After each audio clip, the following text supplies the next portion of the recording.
Okay.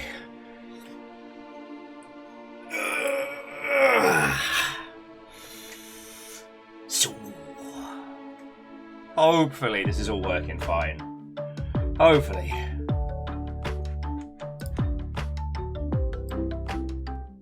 Might need to get us in the mix a little better.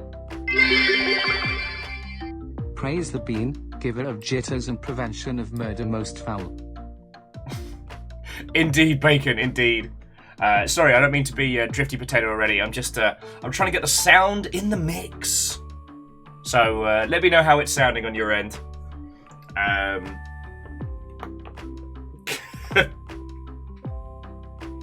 No, sorry, and thank you for kicking it off with a whole bunch of bits. You feckin' legend. I have no rip-roaring stories. I pretty much fell asleep after stream yesterday. Woke up at like 2 o'clock in the morning and was like, So I made eggs. I went back to bed. Oh, I did watch new Chainsaw Man, which continues to be feckin' phenomenal. Reactor online. Sensors online. Weapons online. All systems nominal. After 3 weeks, I have finally caught you, Tnagnumpty. What who? Catastros, how are you doing, friend? What? Oh, and welcome! I am sorry that I've been a bit screwy, at least the last couple of days. I've been trying to move back a few more streams, back to that noon start. And yesterday, I just wholesale slept through every alarm. Today wasn't much better. Although today wasn't the same kind of exhaustion as yesterday. Today was like, I had one of those where I woke up at like 2 o'clock in the morning and then went back to bed. Well, we've still got a week or two until we know for sure. So I meant to make a video about it yesterday, but I fell asleep. Exciting, I know. Varbles, Watto, and welcome. So we will know definitively, yay or nay, by, I want to say... Reactor online. Sensors online. Weapons online. All systems nominal. Look at you all being cool with your 50s. What ho sleepyhead? And what ho to you, friend? How are you doing? Apologies for being the snooziest Mother Hubbard. But thank you all for coming by. How are you all doing? Yes, I am entirely powered by coffee. So, we're doing this. But Catastros, Stepagen, thank you for 50 months. Like, cheers to you both. Lena and Star, good morning. How are you all doing, friends? And Fearless, Watto, and welcome. Come on in, friends, come on in. Oh, we've got a wet paint gaming coming and hanging out. Hello, hello. Oh, and the lurk is sincerely appreciated. I'm doing good, friends. I'm doing good. Reactor online. Sensors online. Weapons online. All systems nominal. What ho? Half-century subiversary. How the heck did I let that happen? I don't know. Why do you put it like that? That makes my brain hurt. I'm sorry. Where are my manners? Wraith, thank you for 50 months as well. Like, second thank you. I don't know how to process that. Like, I had a vague understanding that, like, when we started getting to around, like... Yeah. I have no idea. PVS, Watto, and good morning. Thank you for the heads up on the... Captain on the bridge. Oh! The relentless march of time. Well, it feels more like a stumbling meander at times, you know, time truncation and all that. But Ehrman, thank you for 50 months. And a bloody tier 3 as well. It's a lot of cash to put in, friend.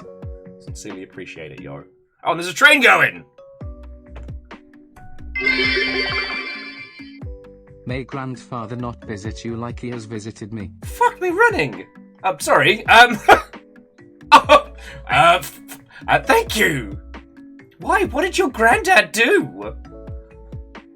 I'm sorry, stammering. Thank you. That is $50 in bits. Like, from all of us, thank you. Fucking hell.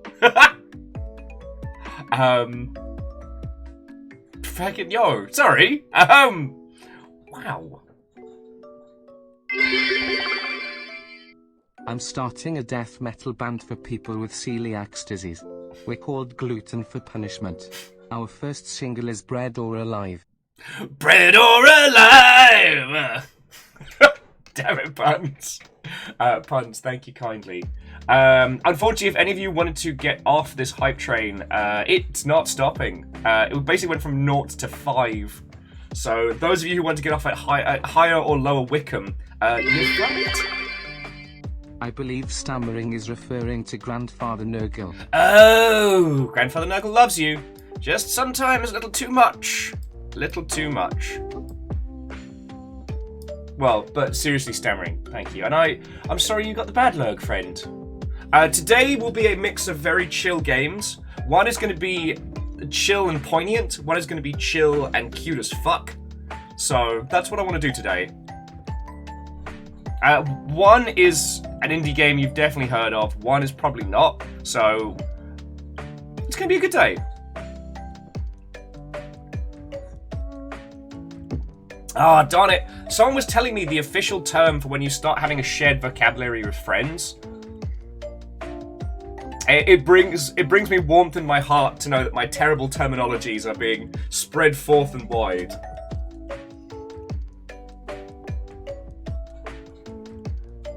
Rez, you do make a good point. Chill's not usually our modus operandi. But anyway, how are you doing, friends? Star was saying they are gearing up for the season finale. It's final bread. The season finale of the BMA, the Bureau for Multiversal Arbitration. So, friendos, if you'd like to get in on that one, it's still running.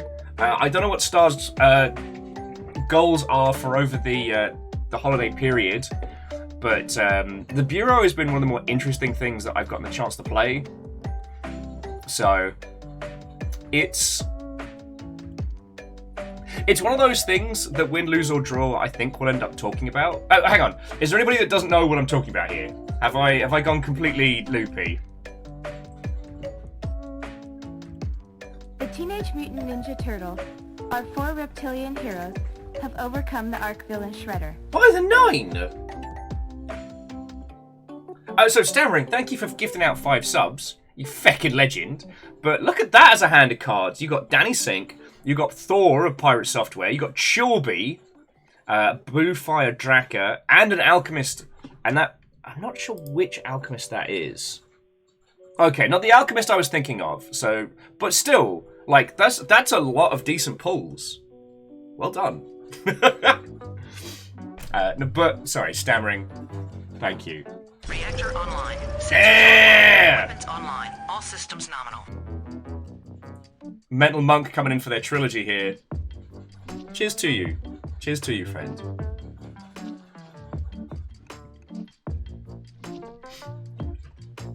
But yeah, so I'll just get you all a link. So the Bureau... Hey! This is the last week of the season, Yep. so it's now or never. Okay. So friends, if you don't know what I'm talking about, the Bureau of Multiversal Arbitration is a Discord-based game. It is free, where you play arbiters who decide what is and is not in the multiverse. Be that, I think the current mission is fascinating. 2 robot lovers got hit with an EMP and have lost all their memories. Sensors online. Weapons online. Yeah! All systems nominal. Gonna lurk while I make supper. Have a great stream. Okay, Castro, we can be the background answer to your dinner making. I want to apologise that for all the spleen damage done by goats yesterday. And Favor 6 made sure that that not the Alchemist also got tagged. That's a good hand. That's a good hand. So Zeke and Kestrel, who else snuck on in? All of you, Otto and welcome. Thank you. What I was going to say, Bureau of Multiversal Arbitrations, you should play it. It is fascinating. And to give you an understanding of it, the current mission is 2 robot lovers have been hit with an EMP and they've lost all their memories. So it's up to us to find them happy memories from the multiverse. And I think that's just feckin' cute. And the results that people are bringing through are so good. I was quite proud of some of my my Gundams on like happy fishing trips and stuff.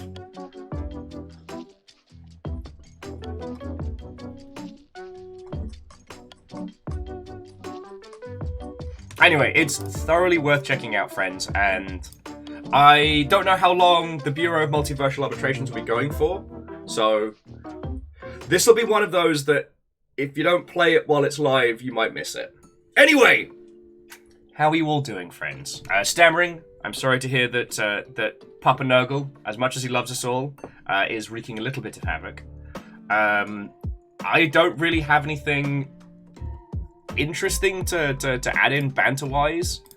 For you anime fans, the Chainsaw Man anime continues to be the most interesting thing I've seen in so long. And again, what I'm enamored with isn't even Spoiler Town.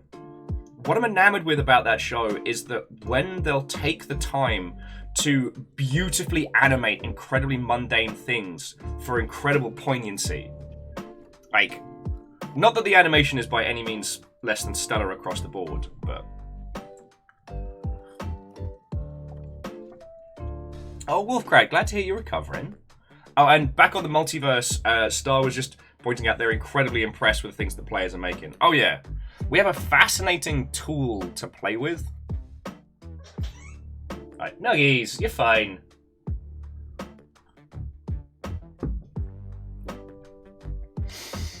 Ah, Vanderbeest, Watto and welcome. Hello, hello. What else has been going down? Oh, the insider trading thing in Japan is just wild. Train can't stop, it's the Antarctic train of doom, I mean hype.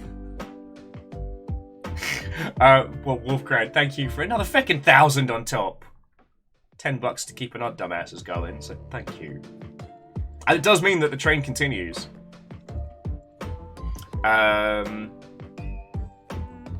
Yeah, Yuji Naka has been rearrested for fresh insider trading info. Like, it seems like some bad stuff's been going down in the Japanese games industry.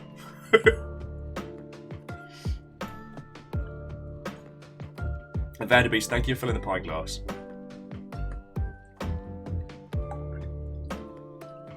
Yeah, Star, he double dipped. It was announced yesterday that he has been rearrested for fresh allegations.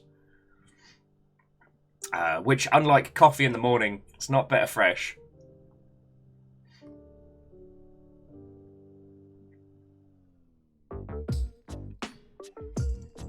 To be specific, alright, so the Japanese newspaper, Asahi? Forgive my pronunciations, reported today that Naka stands accused of violating financial laws in relation to another mobile game he claimed he had insider knowledge of. That would be Final Fantasy VII: The First Soldier. Specifically, Naka is accused of purchasing 144.7 million yen's worth of shares in its developer before it was officially announced. Whoopsie! He was arrested last month on a similar charge in relation to Square Enix's published Dragon's Quest mobile game. Now, Wolfgrad saying that while insider trading cases are notoriously difficult to make stick, to be arrested twice doesn't exactly suggest innocence.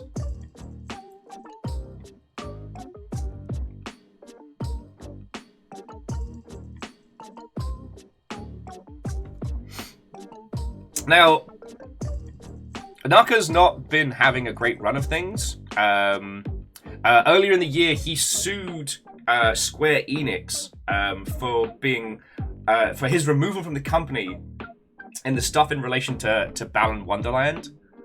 And, oh boy. I feel like even though we've heard so much drama around Balan Wonderland, I feel like we've only scratched what must have been going down. I mean, I'm sad for it because, like, I feel like Nights into Dreams was one of those partially unfinished concepts And Balan Wonderland felt like it was getting so close to being able to be a complete, cohesive experience in that, but we'll see how it goes. Rest of the gaming news has been kind of zen. The situation around Call of Duty is getting fascinating. That Microsoft have pledged to support Call of Duty's multi-platform setup for the next 10 years in an effort to sway the FTC from blocking their acquisition of ActiBliz. ActiBliz, ABK. ActiBliz King. To my knowledge, you can't play Call of Duty on the Switch, but... Okay, it was Asahi, thank you. I'm Megaboss, Watto and welcome. I haven't done much in Hyperdemon yet, because I'm trying not to stress my hand since it got a bit better. But coming back to it does feel like returning to Street Fighter 3. Like, getting those air combos going is just so satisfying. But that's really it, gaming news-wise. The rest of it you'll know about. Elden Ring Multiplayer Coliseum dropped today. I don't know when Vampire Survivors is dropping the DLC, but it's coming.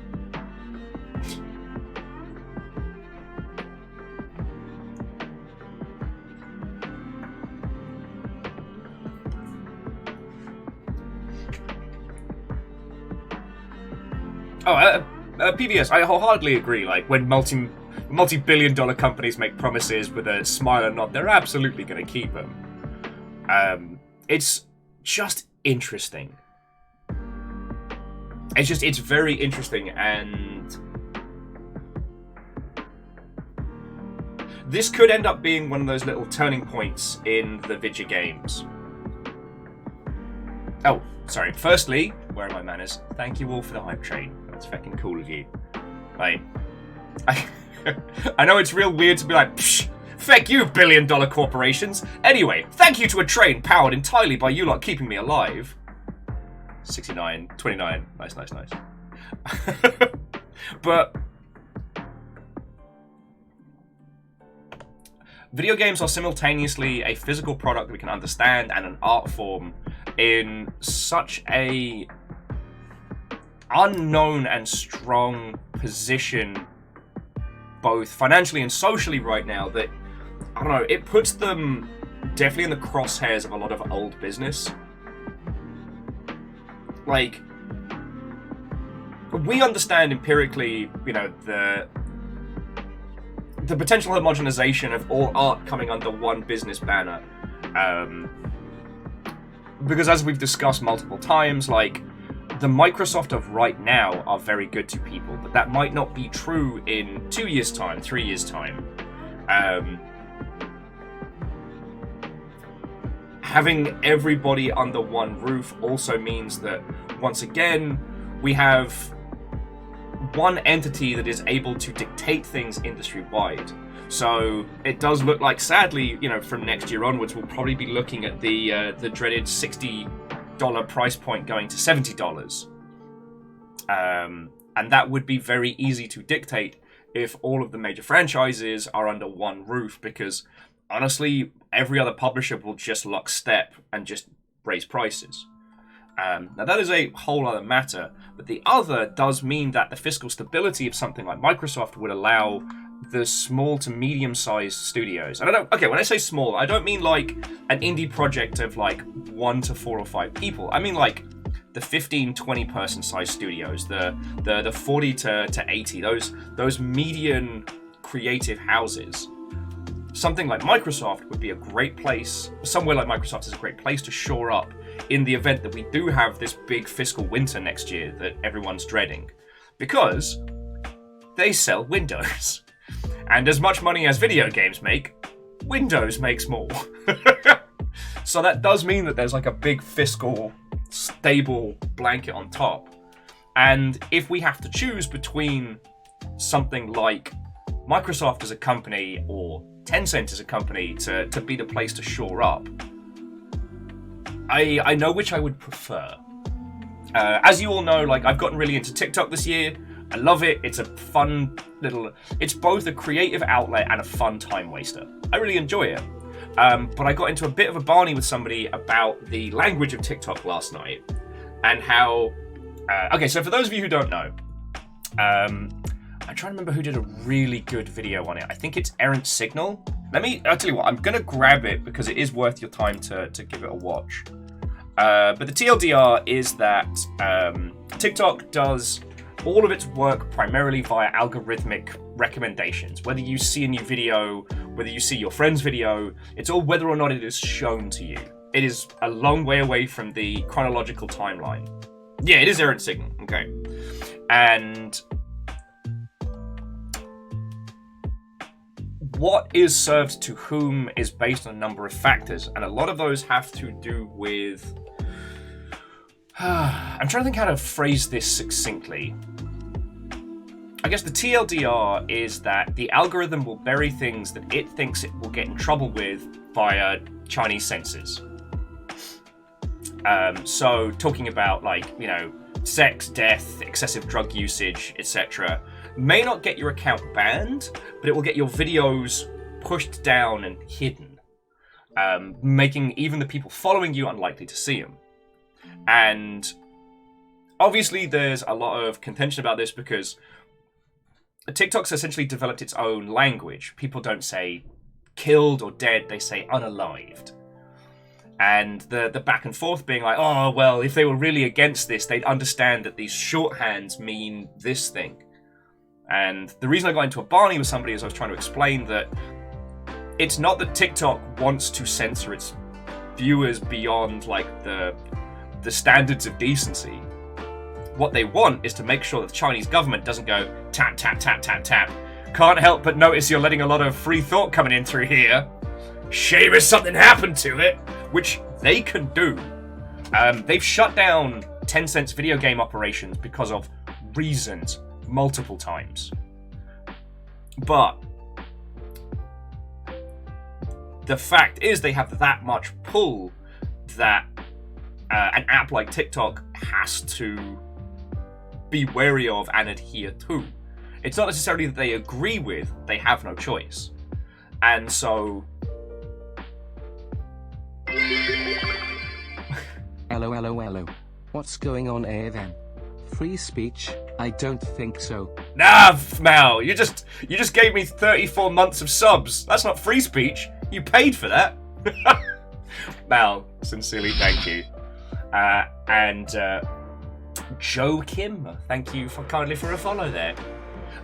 Sorry, I don't mean to get heavy. It's just these are the realities of art as a business as we're moving forward. You know, if you can release a game in China, you can make stupid money, like massive stupid money.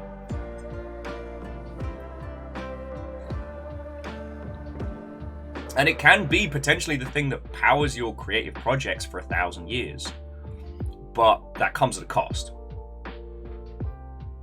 Yes, Fred, TikTok wants to stay in business. They have to comply with the country that has the most power over them. And Star makes a very good point that they don't even have to take legal action. The whole thing around devotion that had one joke about the... I don't even know what the head of state is called in China. But one Winnie the Pooh joke and devotion is gone. Like, the influence and power that China has on our creative works is scary. So again, like, while we have to... Like, capitalism is evil, and I'd smash it with a ball-peen hammer if I could, but while we're stuck with it, it's kind of like choosing where you can have the most amount of stability and creative freedom together is feckin' hard. It is back now. I forget where it was launched, but it definitely got feckin' scary for a good while. And Avalis, what on, friend? Well, Mal, like, seriously, thank you for the lurks. Whilst the core of the heist is over, the more people we have hanging out at this point, the more it looks better in our favour when we talk to Mr. the Twitch. So I do really appreciate it. Oh yeah, and Fearless, you are right that in Devotion's case there was a lot more political pressure because they were Taiwanese. Like, yeah. And sorry, so jumping back.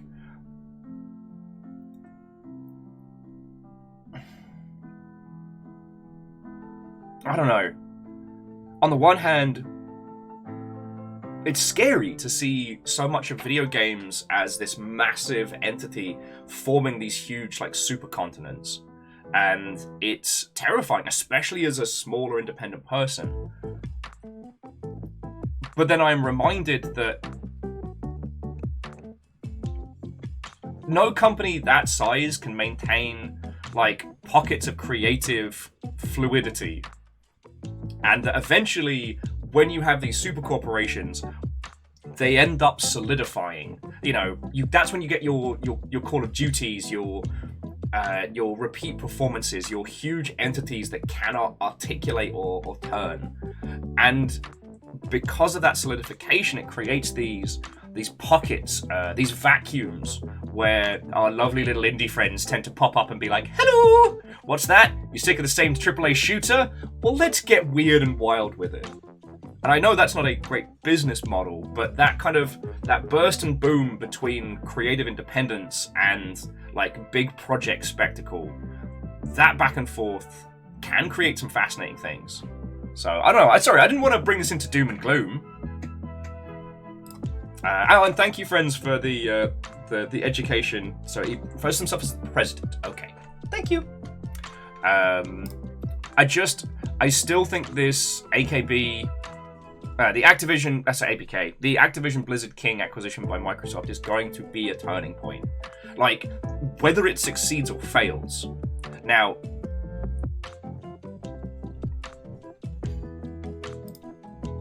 and yeah, Ehrman, that's a very good point. Dodging the eye of authority while trying to say something meaning is kind of like the history of art. That's a good point. And because of the complexity of games, the kind of people that would be against the political messages that we put in a lot of our games don't really know about them until a game becomes wildly successful. And that's a good thing.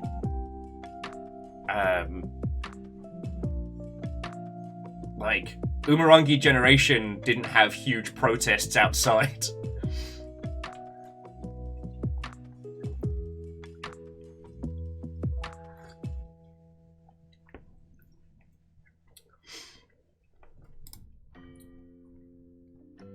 Sorry. Just, I apologize again for bringing it into the headier topics. I've got two games for you all today. We are playing Adios, which is a very poignant game. It's not heavy, but it's got weight to it.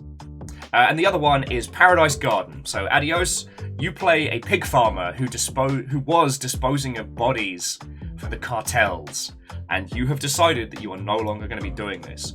And the whole game is the conversation you have with your handler. And the other game is Paradise Garden, because it's cute as shit. Like, it's cute as shit. That's it. Oh, sorry, Paradise Marsh, my apologies. Oh, sorry, okay, the plot of Paradise Marsh is stars have vanished from the sky and scattered around a perfect wetland, crawling with wildlife.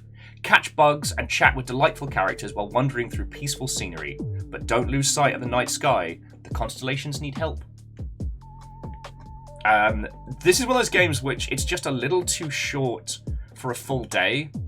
But it's beautiful and gorgeous, and it feels like it feels like something really worth it.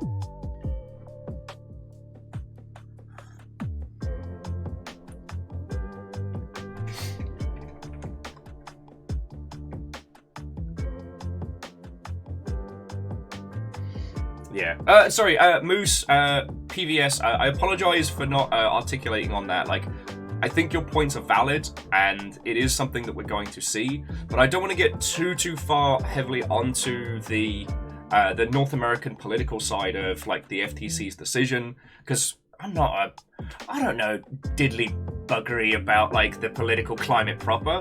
I know video games.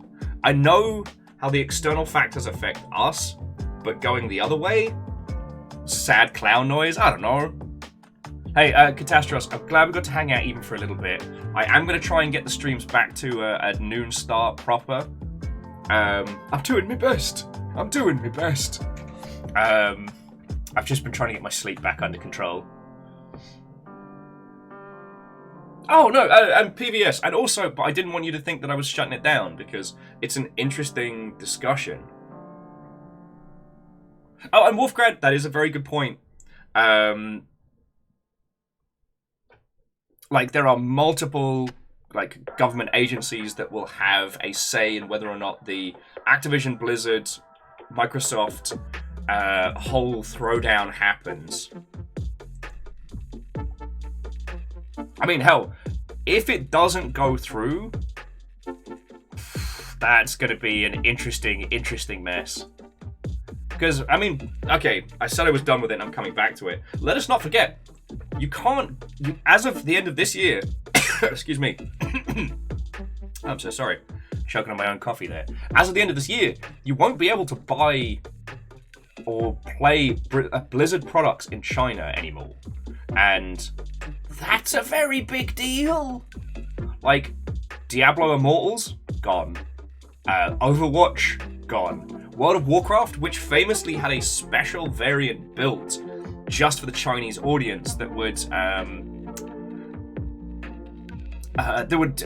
be approved by the Chinese censorship board. Like, all of that's just gone by the end of this year.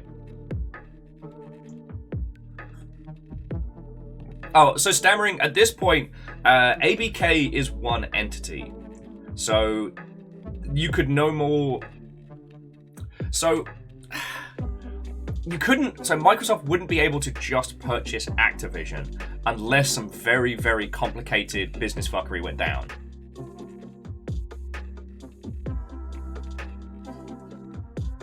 Yeah, Fearless, they're famously covering the bones of the Forsaken, specifically like the knee joints and stuff like that. I believe they changed the language on a few descriptors as well. A whole other story. And Bismarck, Watto and welcome. I mean, I genuinely find this stuff fascinating, but I try not to go too hard into it because, like, it's like 2 o'clock on a Wednesday.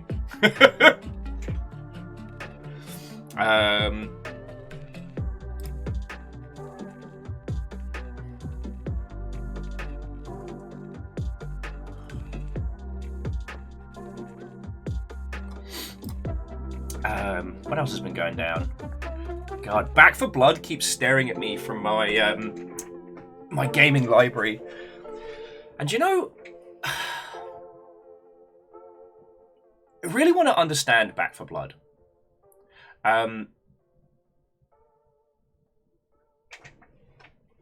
Oh, sorry. What I mean by that.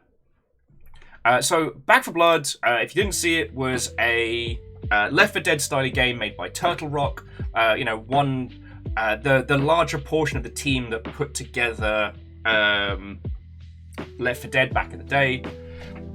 And it is interesting. It's one part shooty gun bang, but one part like deck builder. And when it dropped, it was definitely a long ship favorite, let me tell you. We were all about that. We played an inordinate amount. But what's been interesting is over the course of the year, it's kind of dissipated. They've had new scenarios and new story elements drop, but its general interest does seem to have waned. Now, it's a AAA game, I'm sure it sold gangbusters, so it's not a question of did it succeed or fail, but there's something about it that's not had the same hooks. I was very kindly given a copy of the Shiny Edition when it dropped, thanks to some industry friendos, which I'm extremely grateful for. So I have the season pass, so I keep getting these little things being like, hey, there's a whole new thing going on. And despite its challenge and its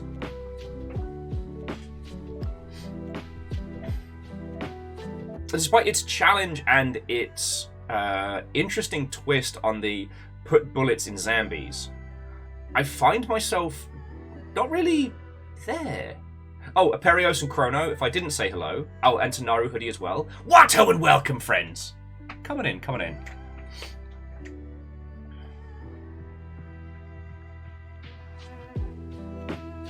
Ultrazini's saying that this group of the speeds of the games. Interesting. Ultrazini, if you want to like articulate on that one. For me personally, what I found was that the time commitment for a chapter of Back 4 Blood is like a whole ass day. The last time Fiona and I sat down and played it, and this is with the under tunnels that unlock all extra cool shit, it took us like 5.5, maybe 6 hours to do a chapter. And oh boy, like, we have animals, you know, we have bladders. That's not an amount of time that one can dedicate. Now, I don't think any of you need to tell me why Darktide is succeeding. So if you haven't seen it, Darktide, the follow-up to Vermintide, but set in 40k, and it is fascinating. It has a similar vibe. Like, you are a group of people fighting against wave upon wave of enemies with special infected, etc. But what's interesting is Darktide's mixed it up a lot. Back 4 Blood has a lot of restrictions on what you can do. Vermintide is very much about who do you want to be in this space. And that's where I've been finding, I think, the interesting difference. Back 4 Blood, there are a number of, they're called cleaners, but they are zombie hunters. Each one has a different ability and a different starting weapon.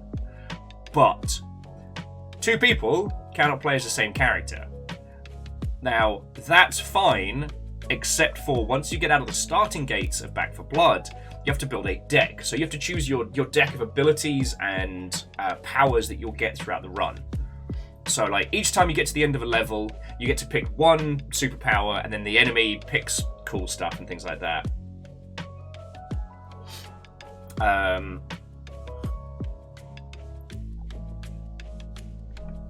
The interesting thing about it was that as you got to the later difficulties and the later levels, you need to start thinking about what your build was.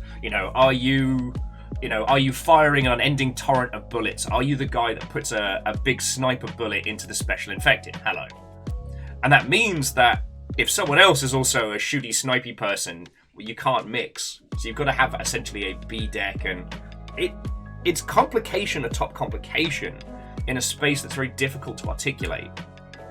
Darktide says, make a character. You make your character, and if somebody else has a similar character, don't worry about it. Oh, you're both psychics using the power of the warp to pop heretics? That's cool. Be psychic friends together. You want to play 4 Ogryns? Be 4 Ogryns. And then you get to choose things like your backstory and your character's origins and where they came from, and that very much helps reflect this creative individualism. But what it doesn't ask you to do is start committing to powers and builds. It's very much the other way. As you hit certain level markers, you gain the choice of 3 abilities that you can swap at any time, anywhere you want. So you can do it pretty much however.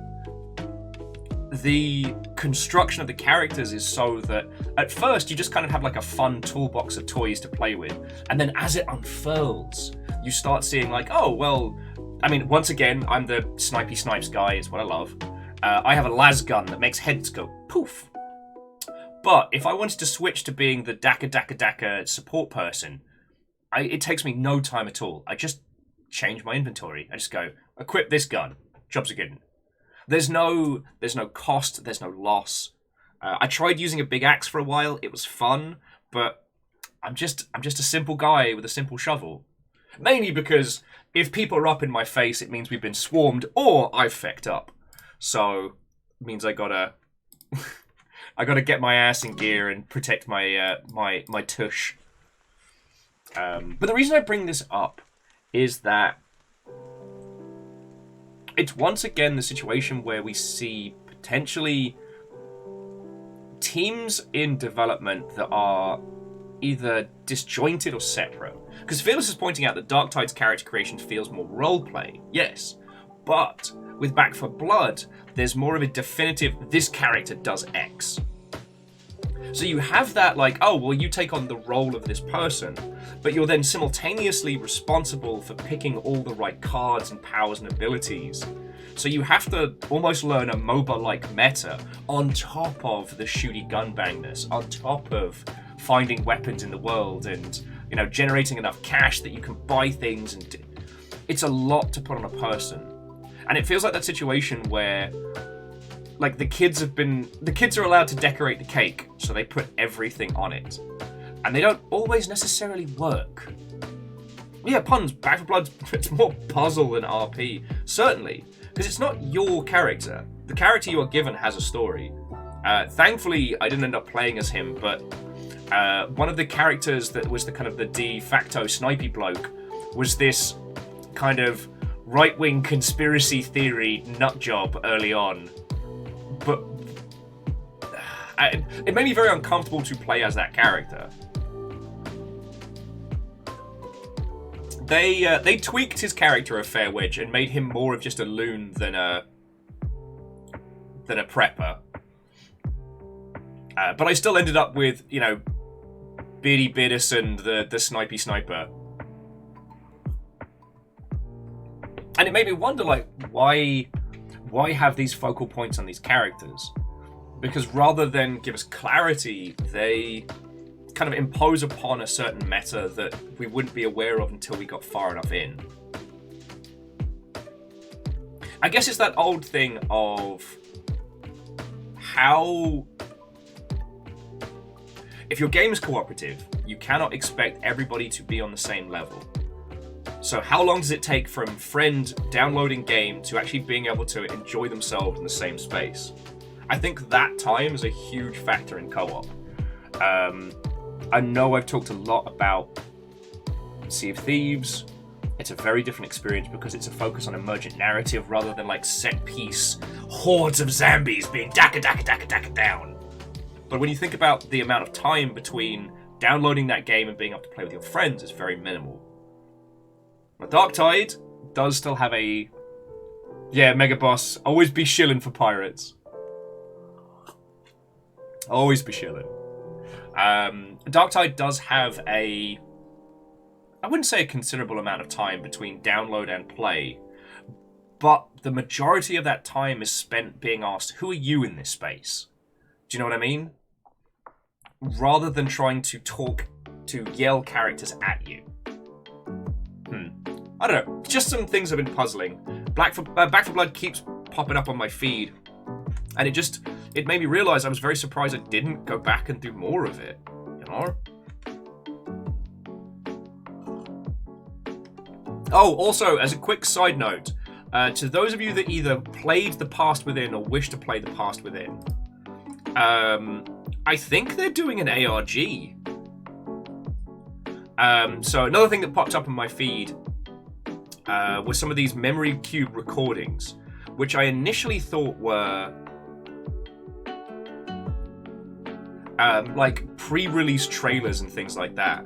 But the most recent one popped up with bestkeptmemory.com. Bestkeptmemory.com. Here we go. Let me get you the link for this one. Now, there's no spoilers on this, but this appears to be the front or the start for an ARG.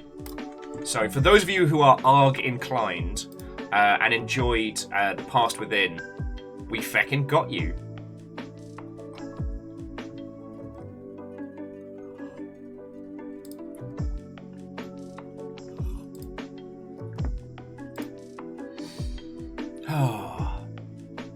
No, sorry, and thank you for indulging me, like, nattering on about these co-op shooters as well. Because I forget who it was in the Longship that was mentioning, like, good co-op games. And the fact is, like, good co-op games are rare. Now, oh God, we had a really clever term for it. It's not quite the board game design, but that was the other one that I really appreciated. Because...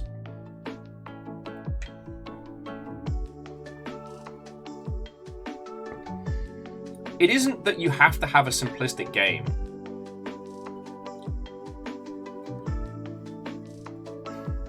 Okay, so I want to compare Back for Blood and GTFO because, right, we all love cards. It is, I don't know what it is built into the human condition, but apparently we love collecting cards and putting them into decks and having a good time. Back for Blood's main mechanic is that you unlock credits and fun tokens and zombie points or whatever at the end of your runs, and then you use those to purchase more cards. You purchase them in runs, so rather than it being random loot, you pick 4 things in a row, and then on the 5th you get like a really cool card. So you might get like unlockable shoes, a kind of crappy card, a gun skin, and then boosh. You get a useful card for whatever kind of build you're aiming for. And then I started thinking about GTFO. Now, does anybody need GTFO explained before I go on? Because we're in Will's obsession territory here. Hi, I'm talking about things that I have focused on a lot. Okay, so Naru Hoodie, alright. So GTFO is a 4-person co-op shooter. It is incredibly hardcore. It is you and 3 other people play Penal Legion soldiers being dropped into a sci-fi facility that has been overrun by something. Everyone is dead or changed, and it is up to you and your team to get to the bottom of this, like, spaced facility. Try and work out what happened and get out. But here's the fun thing about it. You need nothing to join your friends. Yes, okay, you need the game, but there's no leveling system, there's no unlockables. At the beginning of each match, you choose 2 guns and a piece of kit. And that's it. Okay, later on there are some little tweaks and bonuses, but they're very small. And Sage Bell, Watto and welcome. I was using like a big drip pot, but it was giving me weird stomach issues, so I just had like a good old cafetiere coffee. Now, GTFO is something that I describe as a board game style game.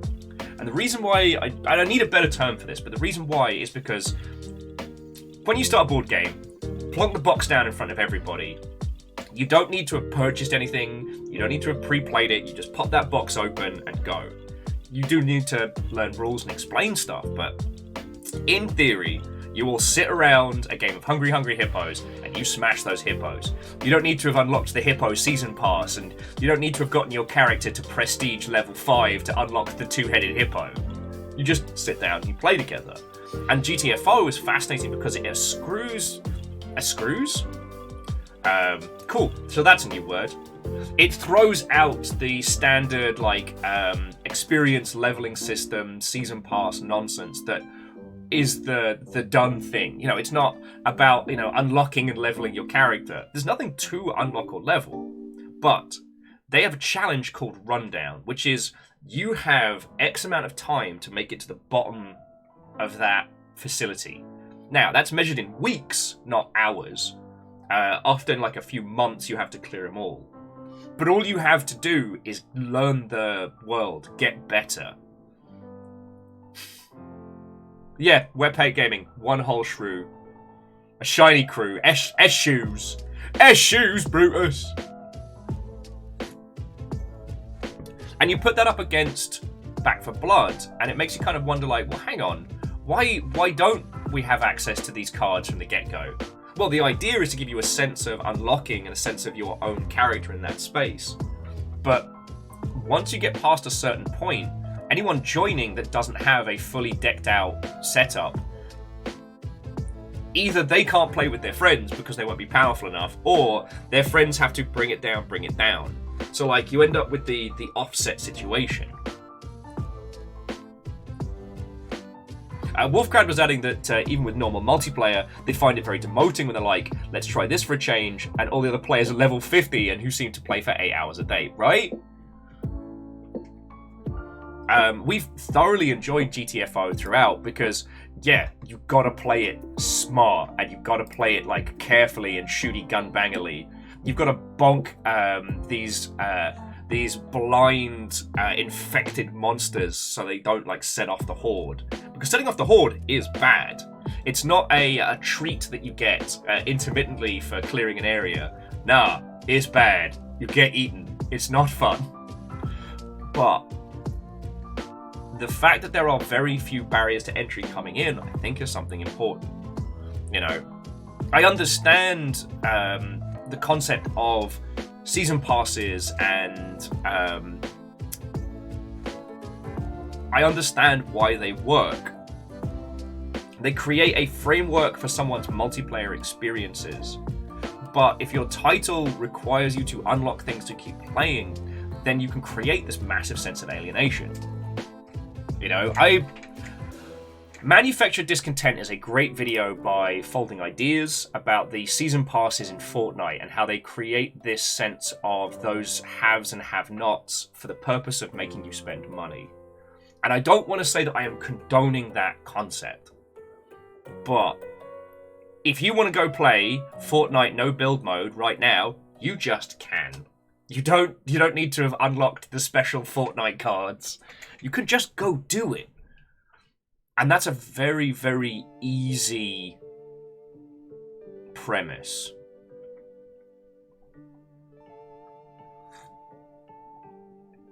Well, and Fearless, that's also another thing that, one of the reasons why I describe GTFO as a great game.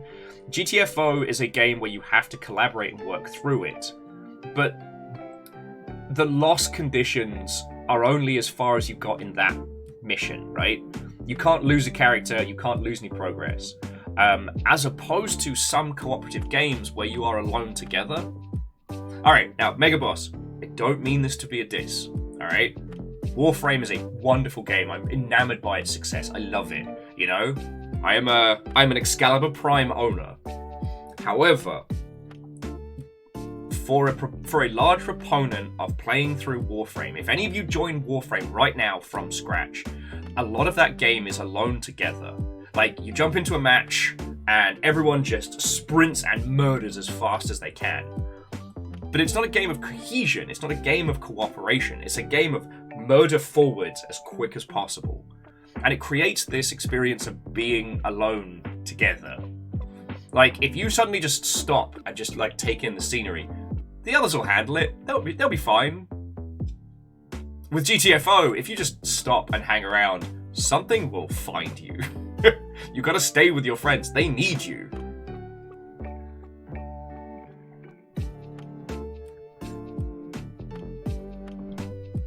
So yeah, that's where I think the planning and board game mentality. Now, the advantage is that because it's a game with direct action, now this is usually where I would like lean on Fred's knowledge and expertise, or Ket's when it comes to like board game design and stuff like that, is that in a game like GTFO, you can't have quarterbacking because everybody still has agency and a role. Oh, Wet Paint. Destiny 2 is absolutely an alone together game. Until you get to the more challenging operations and the more challenging raids, yeah. A lot of the like team v team multiplayer can be good for bringing people together. But yeah, doing the Destiny 2 dungeons, like, yes, you're there with 2 other people and you're doing a shooty gun bang, but you're not really together, you know? And again, I'm not dissing. Like, there's a reason these experiences do so well and they succeed. But I just got thinking about cooperative experiences again this morning and like what the real good bangers are. Like, here's the thing. I wouldn't recommend a super hardcore shooter to a lot of people. Like, we're talking like count the bullets in your magazine, don't get scratched, taking things carefully, slicing the pie, clearing room to room, moving smoothly. But because of how GTFO presents it to you all, it ends up being something really special, you know? Also, if we want to talk about the time between downloading and joining your friends, Destiny 2 needs to seriously sort that shit out. Watching Fiona try to play Destiny 2 to join us was an exercise in agony and futility. Like, it's a messy wash. It is a confusing air quotes tutorial that leads into this like jambalaya of bright colors and sparkly nonsense, which is nigh on impossible to pass unless you have someone taking you through it. Sorry. And then we get back to things like The Past Within, which was a co-op puzzle game that isn't technically connected in the best feckin' way.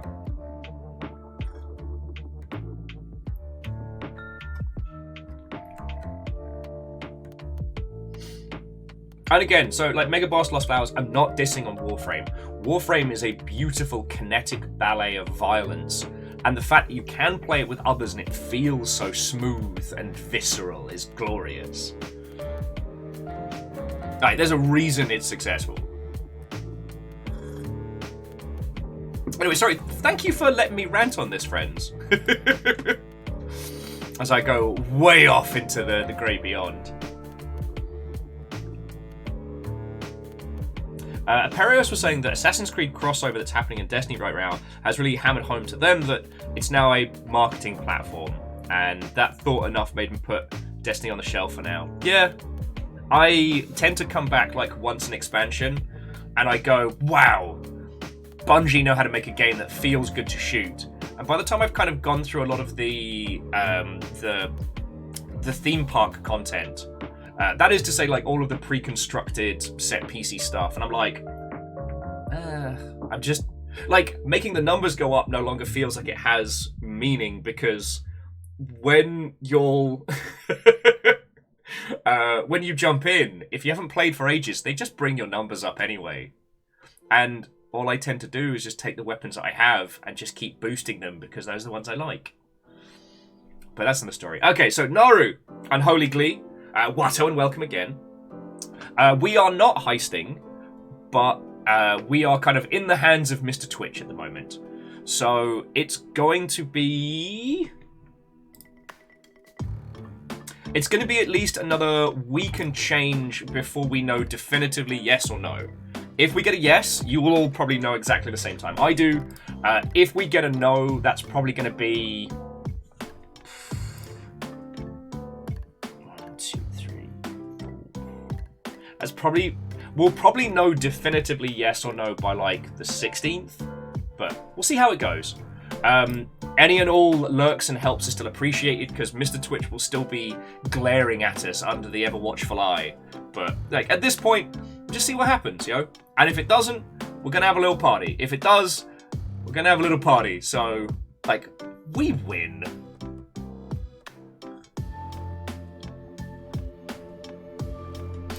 And again, I hope you all don't think I'm dissing on Destiny 2. Like, I keep coming back to it. There is a strong core.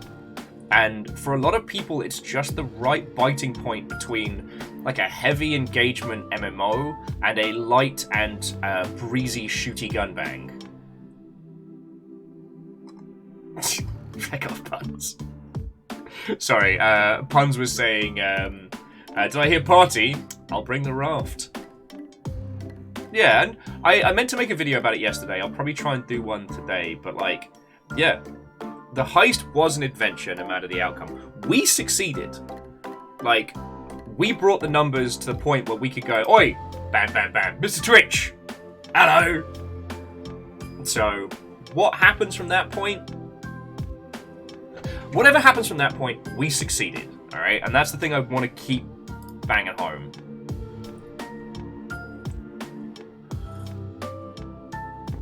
So, yeah.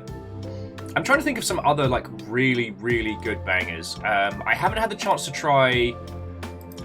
there was one title that was like, what if Tarkov but Chivalry? Where you play, like, 3 armored knights going onto islands and getting loot and getting out. And... I keep forgetting the name of it, which is probably why I'm having such a bad time with it. Because, I mean... It's that thing, right? Multiplayer games are incredibly difficult to make. Incredibly difficult to make. C222, how are you doing, friend? Yes, multiplayer games, very difficult to make.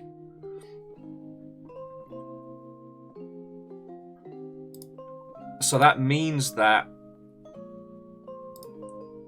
we can sit and deconstruct and discuss. But the realities are it's easier said than done to create these kind of experiences.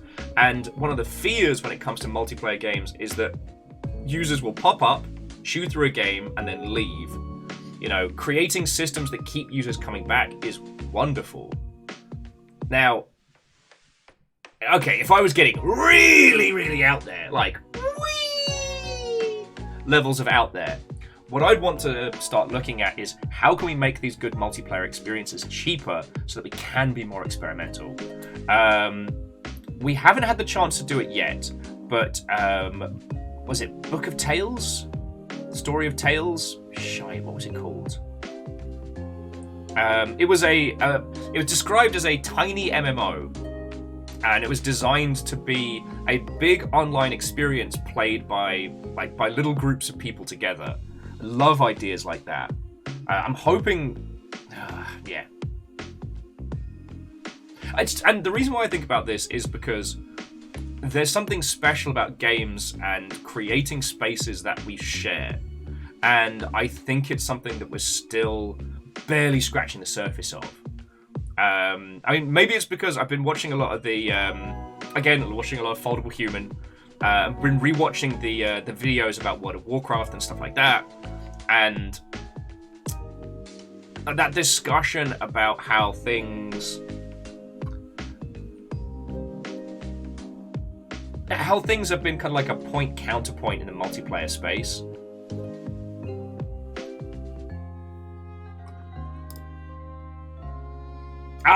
Expedition Argatha. This is the one that I would love to pick up. I've got the... Oh god. Why is it very negative?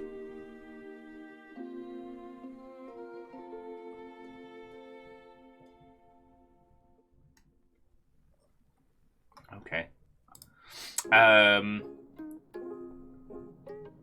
Well, anyway, Expedition Argatha was the one I was talking about. It was like multiplayer Tarkov, but medieval weapons. Yeah, a Naru hoodie. Followable Humans, another Dan. There's always a Dan. There's always a lighthouse.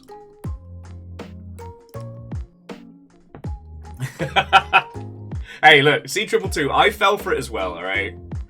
I can't go into detail, but a few years ago, I worked for a company called Improbable. And the initial pitch for Improbable was this: make multiplayer games using Unity by just flicking a couple of switches. You'll notice that isn't the case, and while I absolutely cannot comment as to my experiences with Spatial OS and how I work with it, I would like to point out that every project that has been launched on Spatial OS has died, with no exceptions. So, read into that what you will, friends. Read into that what you will. I think the snowy one was the last one they had on the list, and that keeled over beginning of this year.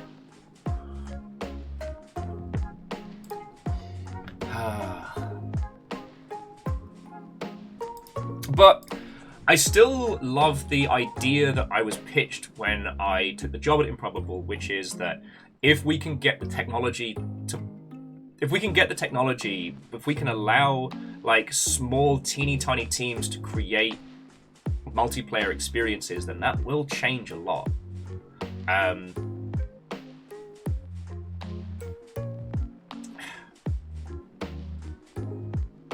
It would be lovely to be in that kind of space.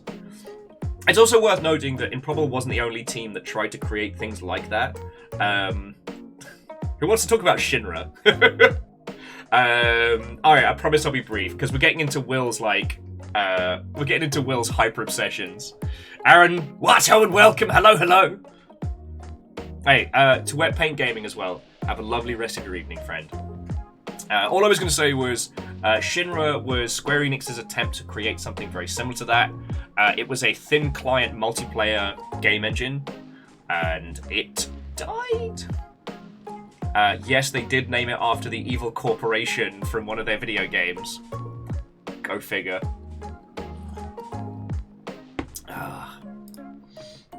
Because, I mean, this is why I find all this multiverse talk to be completely hilarious. Everyone's trying to sell multiverse-related products, but they still haven't solved the problems that have stopped people from making the everything multiplayer game. So, It's kind of like people are trying to sell us spaceship insurance before we can buy a spaceship. It's like we haven't created a situation where space travel is viable for everyday people, but they're trying to sell us. They're trying to sell us spaceship insurance. Oh, hey, Unholy Glee, I'm glad you'll like listening and talking about this stuff. I'm by no means the only arbiter of this conversation, but I don't know.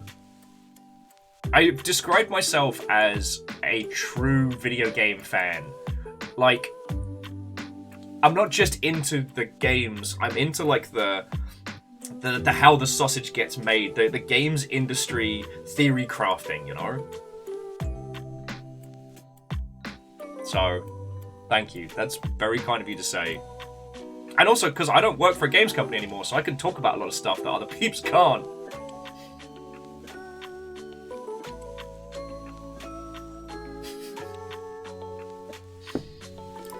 Anyway, I don't know if I'm going to be able to do next GDC. I'm going to try.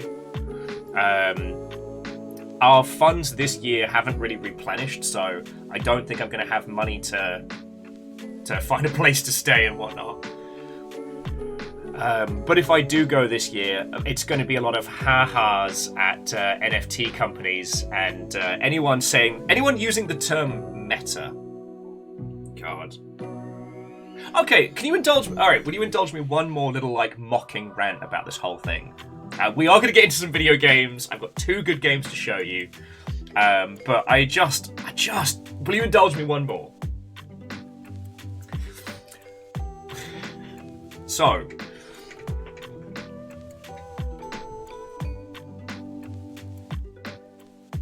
the concept of the metaverse is entirely counter to where every industry is going right now. And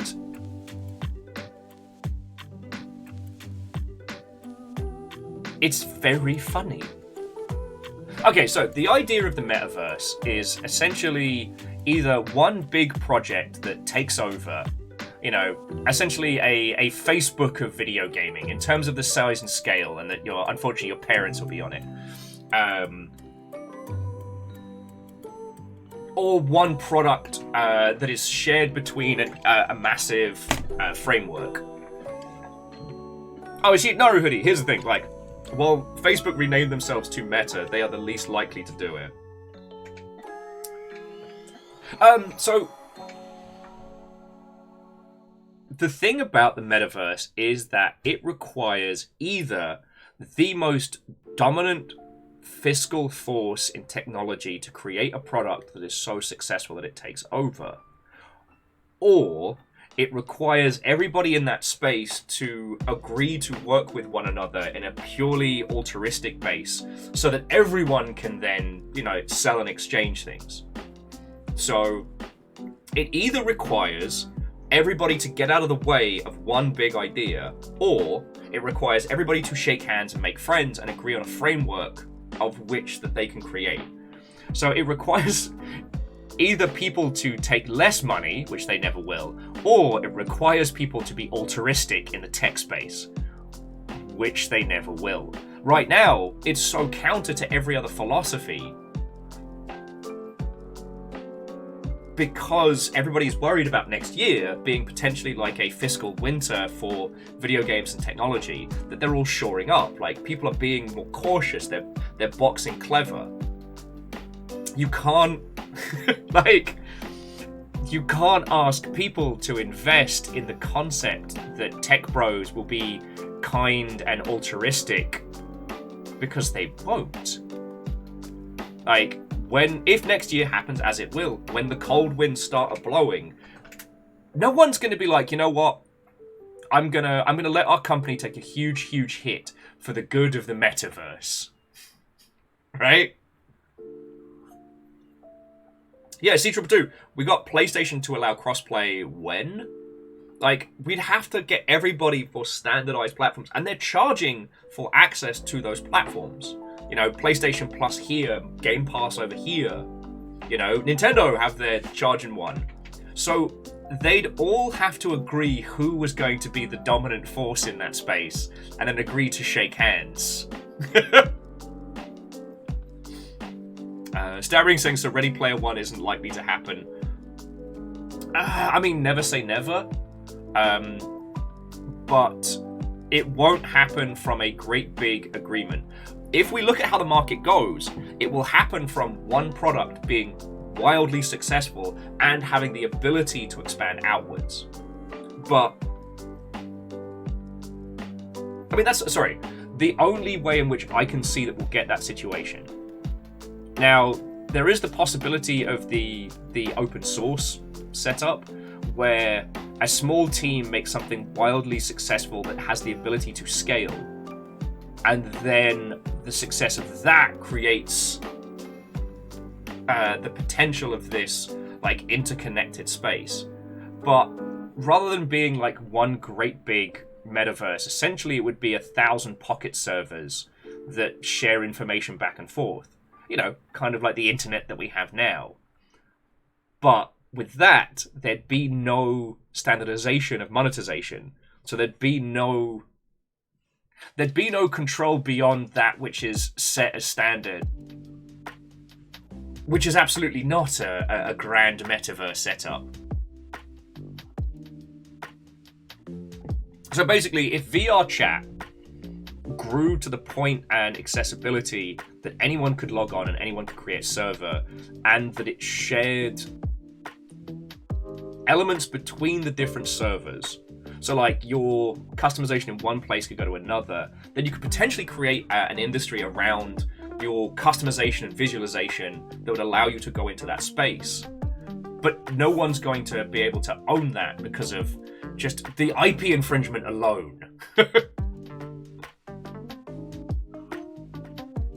Wolfgrad people are saying like Fortnite is more likely to become a metaverse than anything else. Yeah, but the problem is the technical limitations. Like, think about when Fortnite was announced. Like, post Gears of War 3, Cliffy B announced Fortnite. The amount of technical debt they're running up against. And they are the smartest people.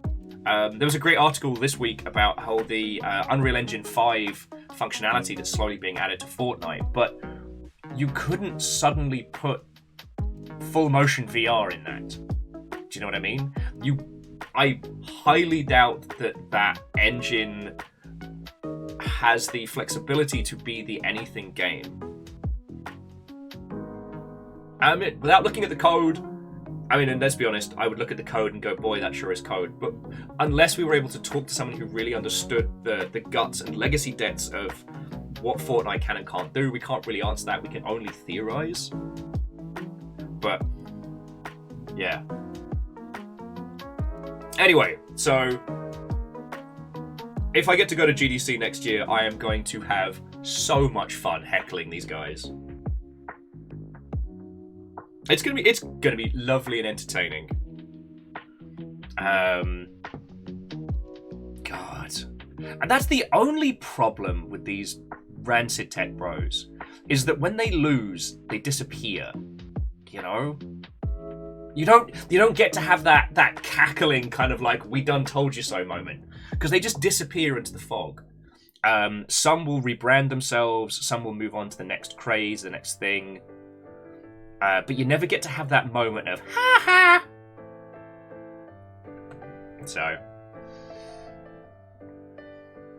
that's the only downside to it. Anyway, friends, thank you for indulging me a little rant there.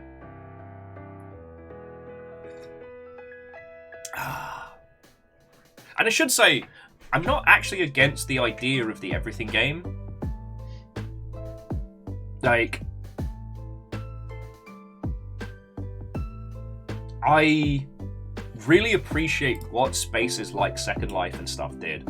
VR chat, again, if you haven't seen it, the People Make Games documentary on VR chat is phenomenal. And it really shows how we are becoming more and more of an interconnected culture. But like, our digital lives and our, personal lives are now one and the same. And that's real cool. It's everything that little nerdy me hoped. I remember playing Mega Man Battle Network and thinking, wouldn't it be cool if I had like a little hand computer and I could plug it into stuff? Now I can. Naruhodo, yes, there is already an Everything game. It's called Everything. One of these days we'll have to play it.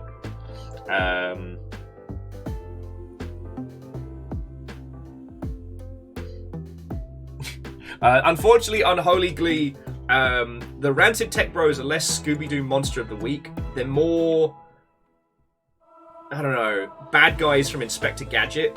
Every time they get caught, like, they're suddenly not there. They're off doing another thing. Actually, because who was talking about the Roblox oof video? Because that guy is a really good example of how those kind of tech bro shysters operate. You know, they have a little bit of success, and then they beef up that grandiose claim in spheres outside of other creatives. So they go into financial spaces, talk themselves up. Oh no, it's definitely H-Bomber Guy's video. I just couldn't remember who was talking about it.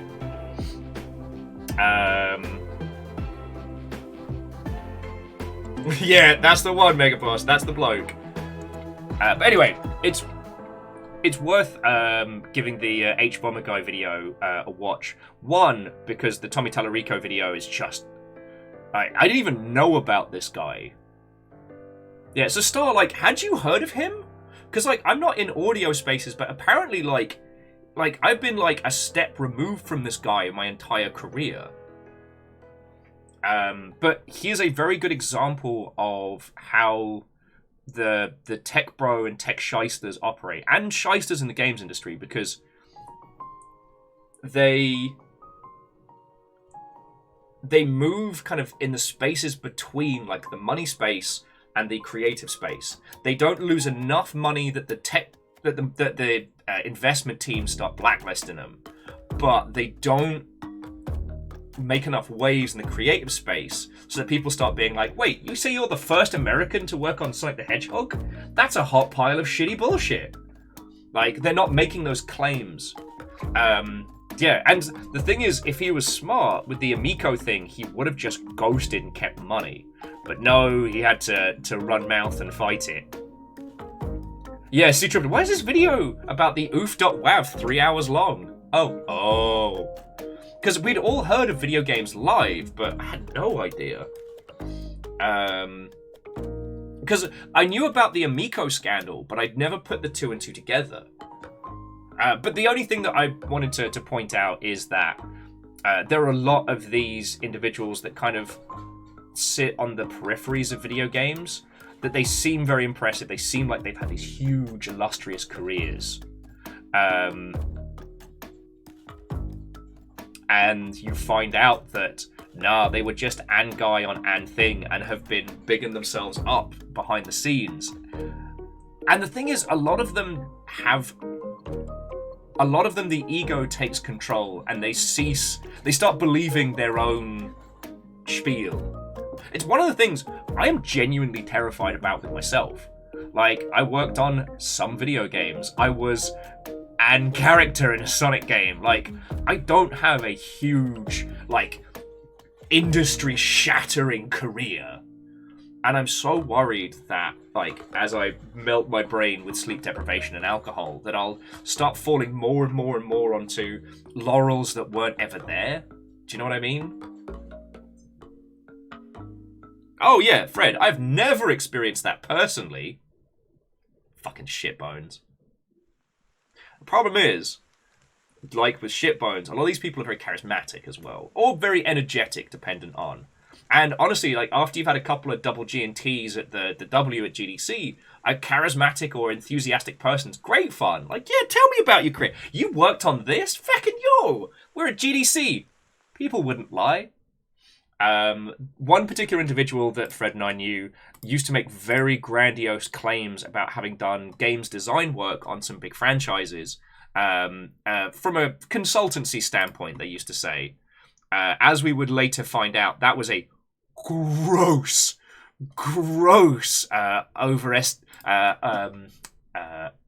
over-attributing of their contributions. Oh yeah, so yeah, Favor 6, I am canon in Sonic, but let's put it into perspective. My boss said, right, we're taking some headshots and you're going to do this. We're sending it over to Sumo. And I'm like, yes. I didn't audition to be Willamers. There wasn't any, like, special thing. I was the only person who had some free time in the feckin' office. Like, and, I don't know, I sound like what an American audience thinks Roman people sound like. Hello! It's me! Brutus fuck! Sorry. But you know what I mean. Like, Sumo did all the work. All I had was someone take headshots round from my face, and I was in the booth for like a day, and that was it. Like, all the other work came from that. I think it's funny that I am canon in the Sonic universe, but it's not a laurel that I rest upon my head. Like, you must provide me sweet treats! I demand dates and cured meats, for I... Pauses for dramatic effect. I was a Sonic character once! You know what I mean?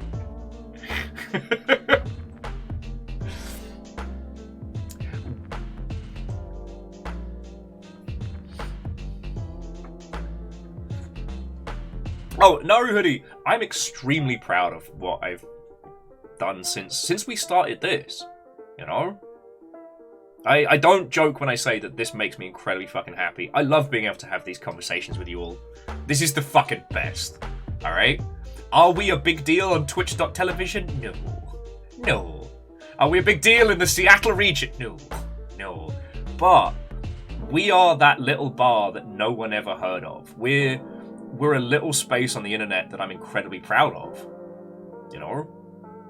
I get to do more of my personal theories in like community management and stuff like that here than I've ever been able to do.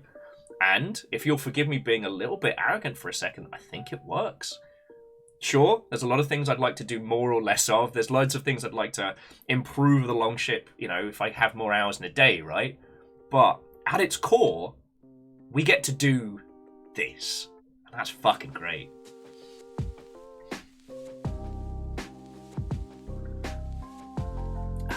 So yeah, it's like I said, I worry about becoming one of those, you know, previous laurels types.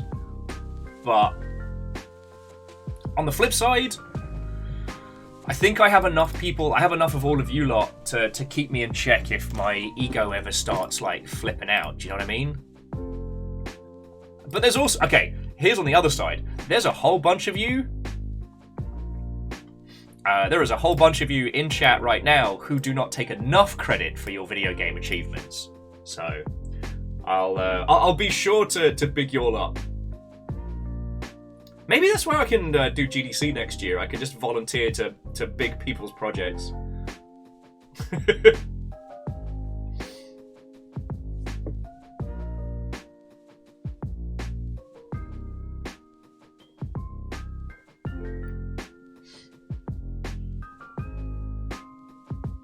C-Trophy said, last week I learned my current startup was just about started in the Tempest. I'm not sure what you mean.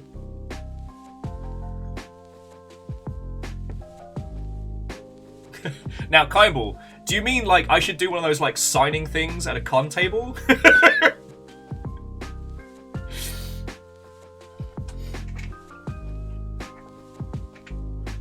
Oh, well, so Star, just so you understand the challenges. So this year, GDC and PAX East are literally the same week.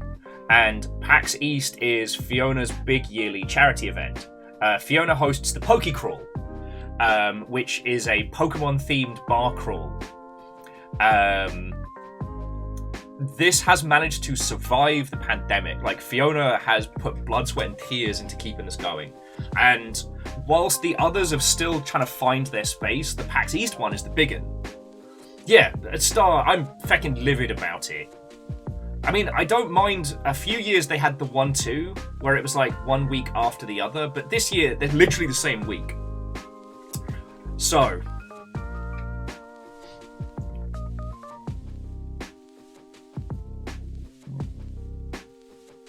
oh! So C222 was saying the founders started everything at the Tempest Bar right next to the Intercontinental. Is that the little dive bar? Because we put a friend in the back of an ambulance there one night.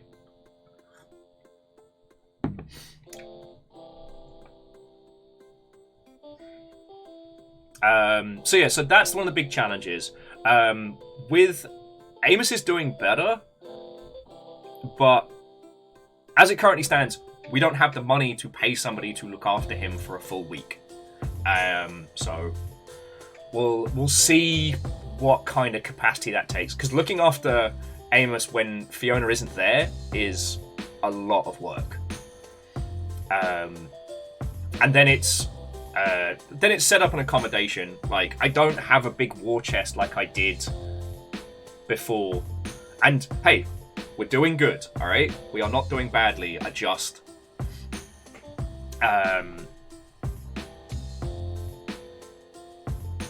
I need to box clever next year. So the challenges are accommodation and the baby Amos. So, oh, Kybal's cat sitting for Xmas. Nice, you got a kitty. Stuff Great says, on the note of volunteering for people's projects, have you considered starting your own small game? Very yes. The last 2-3 prototypes haven't gone beyond pre-production, but that's again been hours in a day. Sadly, when I had friends programming time, life was so hectic and so chaotic that we weren't able to get even any whiteboxing stuff done. The 3 projects, and I don't mind talking about them because, like, when it comes to video games these days, it's not about the idea, it's about getting it done. So the first one was a Beautiful Joe-esque side-scroller with very evocative of the classic Power Rangers game. Stop that incessant clicking. Wolfcrad, thank you. That had some very dark undertones, and I decided to shelve that one because after the plague hit, I didn't want to make games about being miserable. The follow-up was an exploration environmental puzzle game about discovering and uncovering the ruins of a long-dead civilization. Did that come from my obsession with Made in Abyss? Yes. But we wanted to do something that was purely about the deferring meaning from that which you find. Like, understanding the world from the ruins left behind. We wanted to create something where it wasn't just about solving the puzzles, but where you could, if you wanted to, you could sit there for a couple of days and work out what this world was. And the more recent one is obviously the Cozy Core shooter. The Cottage Core shooter. I want to make a gorgeous, cozy, like, idyllic kind of situation that's juxtaposed with a very realistic survive and shoot. So Star, I haven't watched the newest season of Made in Abyss because I don't have High Dive, but I am up to date on the manga, so I knew what was going to happen in the feckin' movie, and I still cried so much.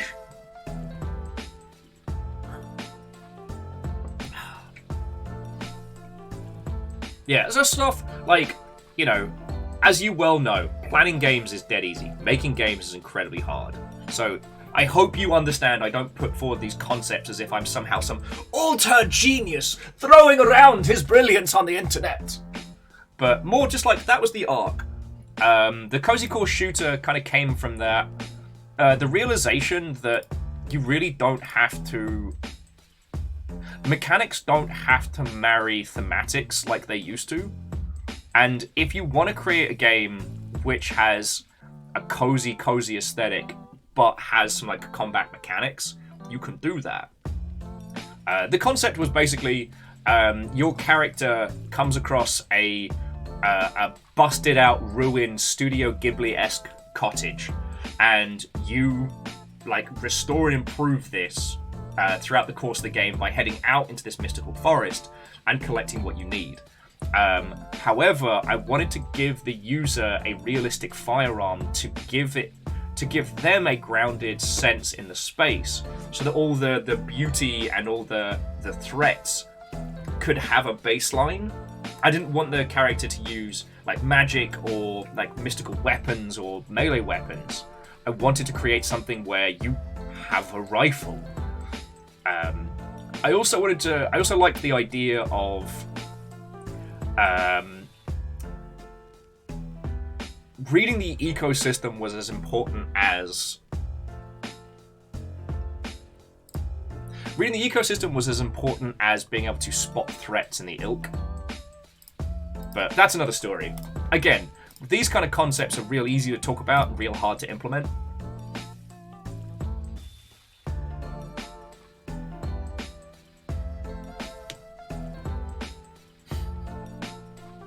And again, Star, I couldn't possibly comment.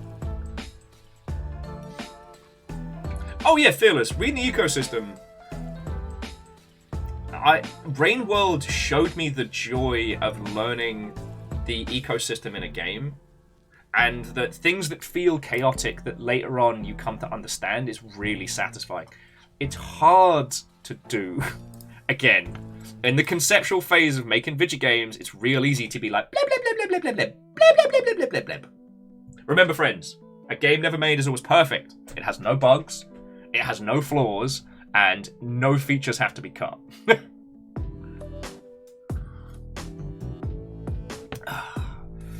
Do you want to play some video games? I realize I've been talking your ear off for an hour and a half. I guess it's because I was super, super tired yesterday. And, like, today I'm actually... my sleep pattern wasn't good, but I got sleep.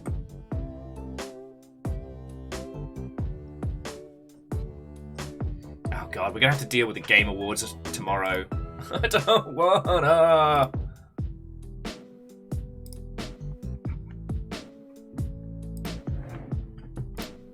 bear with me just a second, dear friends.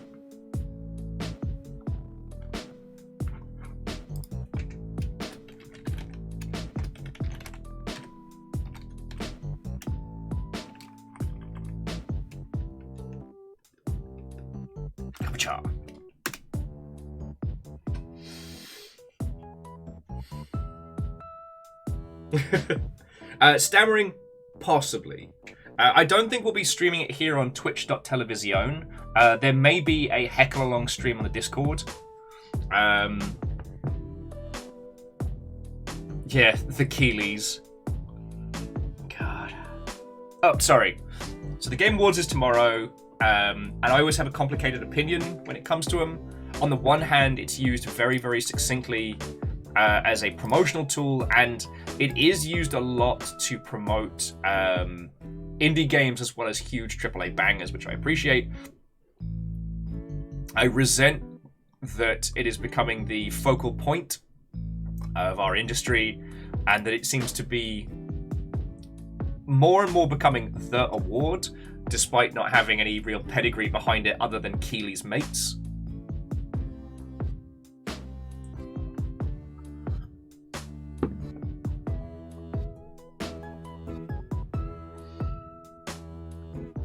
So yeah. So I tell you what, friends. I tell you what. We have two games today. We have two games. We have Adios, and we have Paradise Marsh. I think I still want to go for Adios for our first one, because it is an exceptional story game. But yeah, okay, we'll start with that.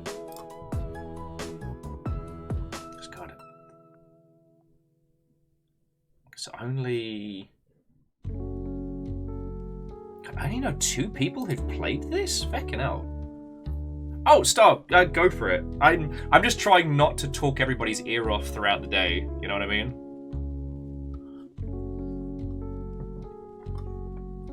Puns, it has been known to happen.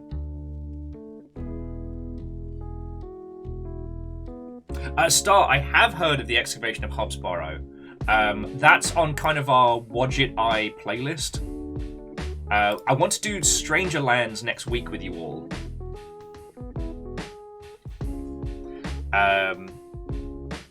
So I want to do kind of like the quirky, weird, dark first before we do Excavation of Hobbsborough. Okay, and I know Hobbsborough isn't technically a Wadget Eye game, but it does have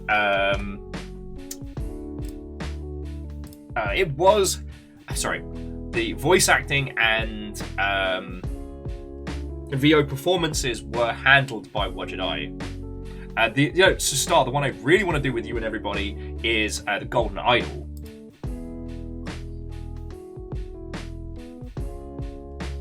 JV, what's a video game? It's a series of pneumatic tubes. It's a wibbly-wabbly inflatable arm man made out of lightning. We tricked Rux into playing Bleep Bloops. Oh, but Fearless, it's not so much just that Wadget Eye publishes them. Wadget Eye was responsible for the VO direction and voice casting for Hobbs Borrow. Like, that's... and same with Strangeland as well. And for those of you who don't know, Wadget Eye were the people doing the hard work in the point-and-click space, whilst everyone was bemoaning that point-and-clicks were dead. God, was it a year or two ago? We went through the Blackwell series, and then finished up with the Unavowed. And the thing is, it's not all bangers in terms of the vocal performances, but the TLDR was that whilst everybody else was kind of whinging about point and clicks, Wadget Eye was actually making it happen, or actually doing it. And see, the thing is, we're going to do Hobbs Borrow, even though I did audition for one of the roles and I was turned down. Just saying. Just saying. I wanted to be the formal bloke. I would have been right good.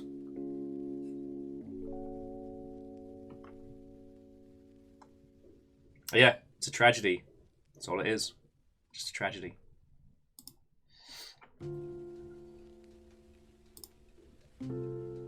Now, the one I don't know when we're going to get time to stream is Signalis. Like, that's the one that I am so down for.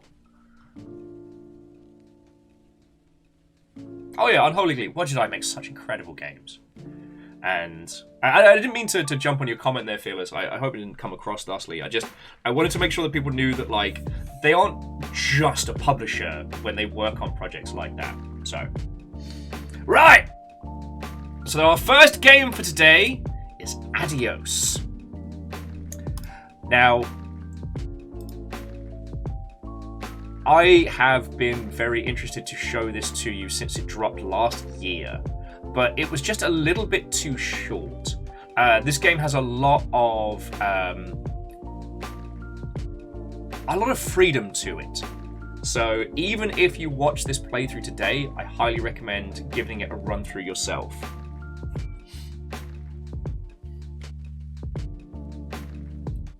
And we'll probably take a large amount of time to explore the environments on this one.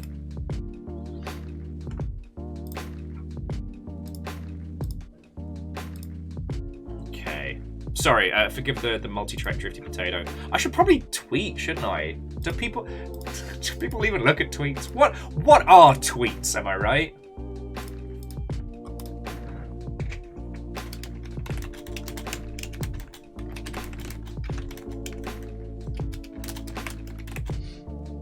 During the time warps, they played only the opening 10 minutes of Signalis, but even that's let me know it's going to be special. Yeah, I was stalking Signalis for so long, and I thought it was going to be like Death Trash. I thought it was going to be one of those indie games that receives a whole bunch of early attention that never comes out. Oh no! Friends, it is with heavy heart that I must report that Kaimbol has been claimed by the super warm blankets. I'd say pour a little out, but I need this coffee. Hey, Kaimbol, go get some sleep, friend. Right, and thank you not only for your company and conversation, but for all that you do keeping this little corner of the internet going. Thank you.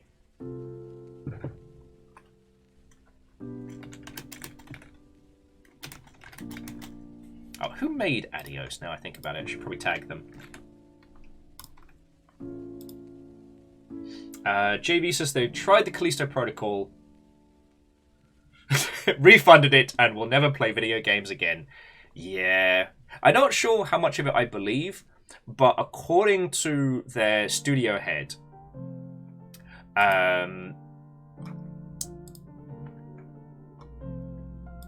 According to their studio head, the reason why the PC and Xbox versions were so broken was due to an error in version control. They shipped with the wrong files. What it sounds like to me is that the Callisto Protocol got funding from Sony for their Sony-based advertising, and so they made sure above everything else the PS5 version was working, and they let the other one slip through the cracks. Yeah, it can happen. For those of you who don't know, whenever you see those big AAA commercials, actually, keep an eye out for it tomorrow on the Game Awards. So if a game is coming out on multiple platforms, but you notice it's heavily advertising with, say, PlayStation or Microsoft, the reason is because Sony or Microsoft have paid a large amount of money to be the exclusive on that one. But that does come with some caveats, and that's usually making sure the logos are prominent, making sure that they have the correct stingers and outros, and that the quality control on those titles, at least their versions, is very heavily scrutinized. So, yeah, that's probably why the Callisto Protocol was running gorgeously on PS5 and not the others. I've heard the PS5 is much easier to develop for than like the 3 and the 4. So, yay. Okay, definitely easier than the 3. 3 was hell. But...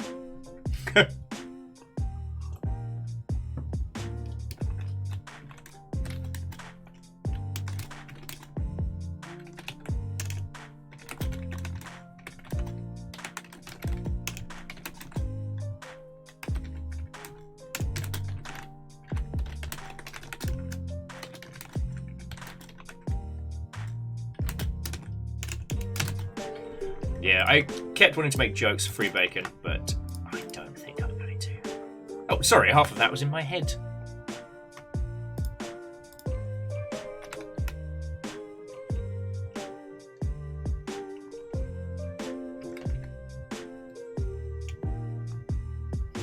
Oh no!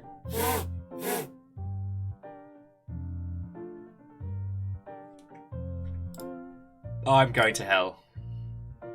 I'm going to hell. You'll see it in a second, friends.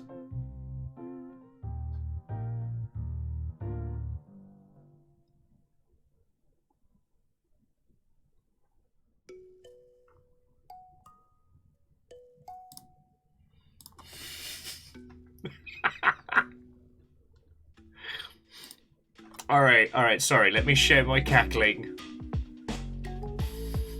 I am a bad person. This will probably only be funny to those that have already played Adios, or you could just yell at me.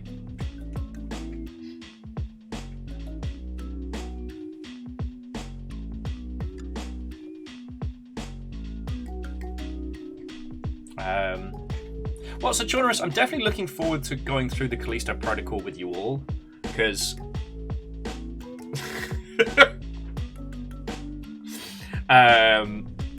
because I think, win, lose, or draw, the Callisto Protocol is going to be a very good game to deconstruct. Oops, excuse me.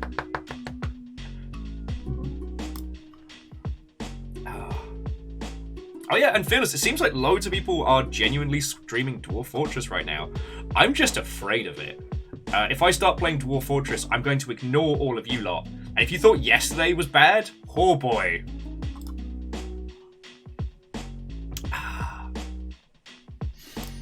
Alright, so Zelda. Alright, let's get our game started. Now, as I was saying before, like, Adios is an important game. A lot of the people whose opinions I take very highly played through this one. I think why a lot of people avoided it was because, like, it's a $20 price tag for what appears to be quite a short experience. But it is focused, it is powerful. And I don't think we can have enough games that are genuinely trying to say something, you know?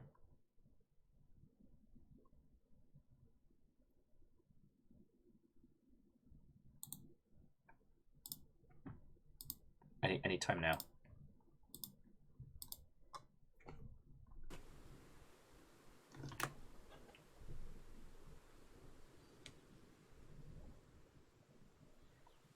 Oh, Navalis is playing Dwarf Fortress right now. Wow, this is going to be a feckin' juxtaposition and a half. And again, friends, once we're done with this, I have perfect Marsh for you.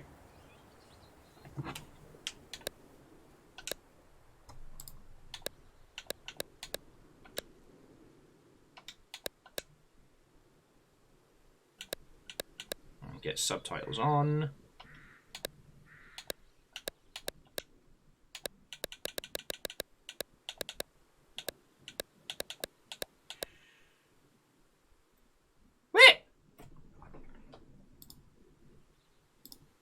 Where's me 1920? There we go, 1920 by 1080. Oh my word.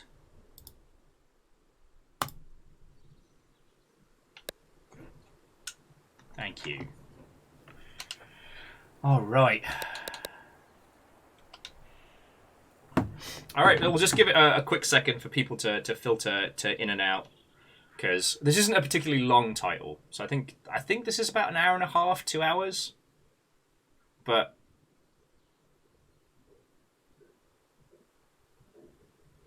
like with Moose, this is what I've been saving for a while, and I'm really glad I'm going to get to share this with you all. So, fucking yo.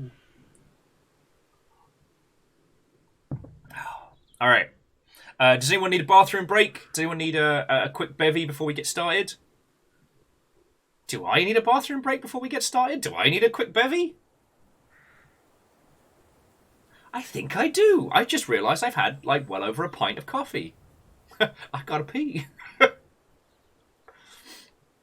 All right, friends. I'll be back in just a second. Please don't go anywhere. And then we'll kick off with Adios proper. All right? All right.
Thank you all for waiting.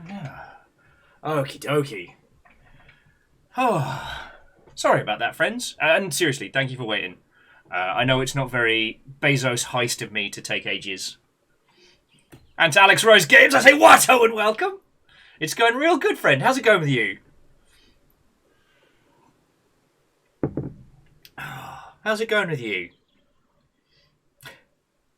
Oh, that's good to hear, friend. We were just about to jump into this. I've been saving this one for a good while because it's a little on the short side for a usual like big on stream, but I don't know. Like yesterday we did Goat Simulator 3, and I'm still kind of digesting that. I actually DM'd a few friends who do like comedy and stand-up comedy because I really want to understand Goat Sim 3 better. So today I thought this would be a nice sort of juxtaposition. But yeah, like, what are you up to? What are you doing? Hello. Sorry, friends, we will get underway in the game. I just want to say hi to Alex before we get started. Oh, way cool. I mean, I have been talking everybody's ear off this morning because I finally got something resembling sleep, even if I did end up starting late. We were talking about like, you know, the side effects of like the grand homogenization that's coming in the everything game and stuff like that. Yo, congratulations! No, seriously, congratulations, friend. That's fucking cool. And I hope the contract work has been treating you well. We're also talking about the viability of going to GDC this year. Well, my viability. And I'm still mad that GDC and PAX East are literally the same week now. Whatever freaking psychopath decided that needs to get punched in the non-denominationals. But no, like, Alex, that's real cool. So we're going to get started with Adios. I hope you all have a cup of tea and snacks as needed. So we're doing this.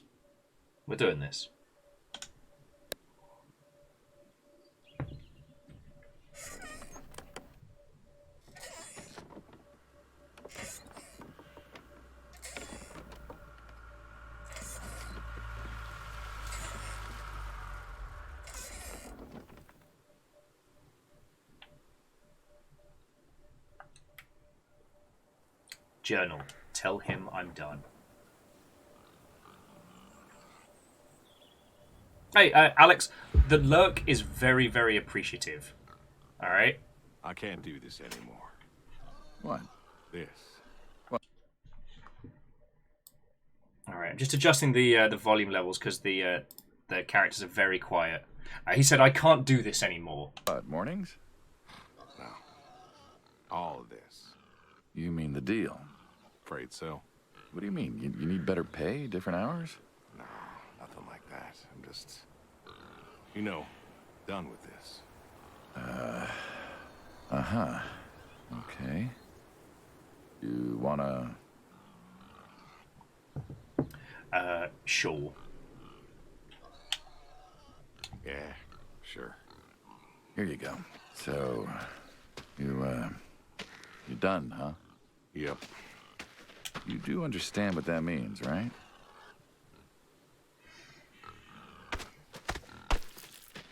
Does it have to mean anything? It doesn't work like that. You know that. I must be getting forgetful in my old age. Uh-huh. Nothing I can do to change your mind. You're welcome to try. Now you are welcome to try. Well, let's go get some coffee. Talk things over. Come on.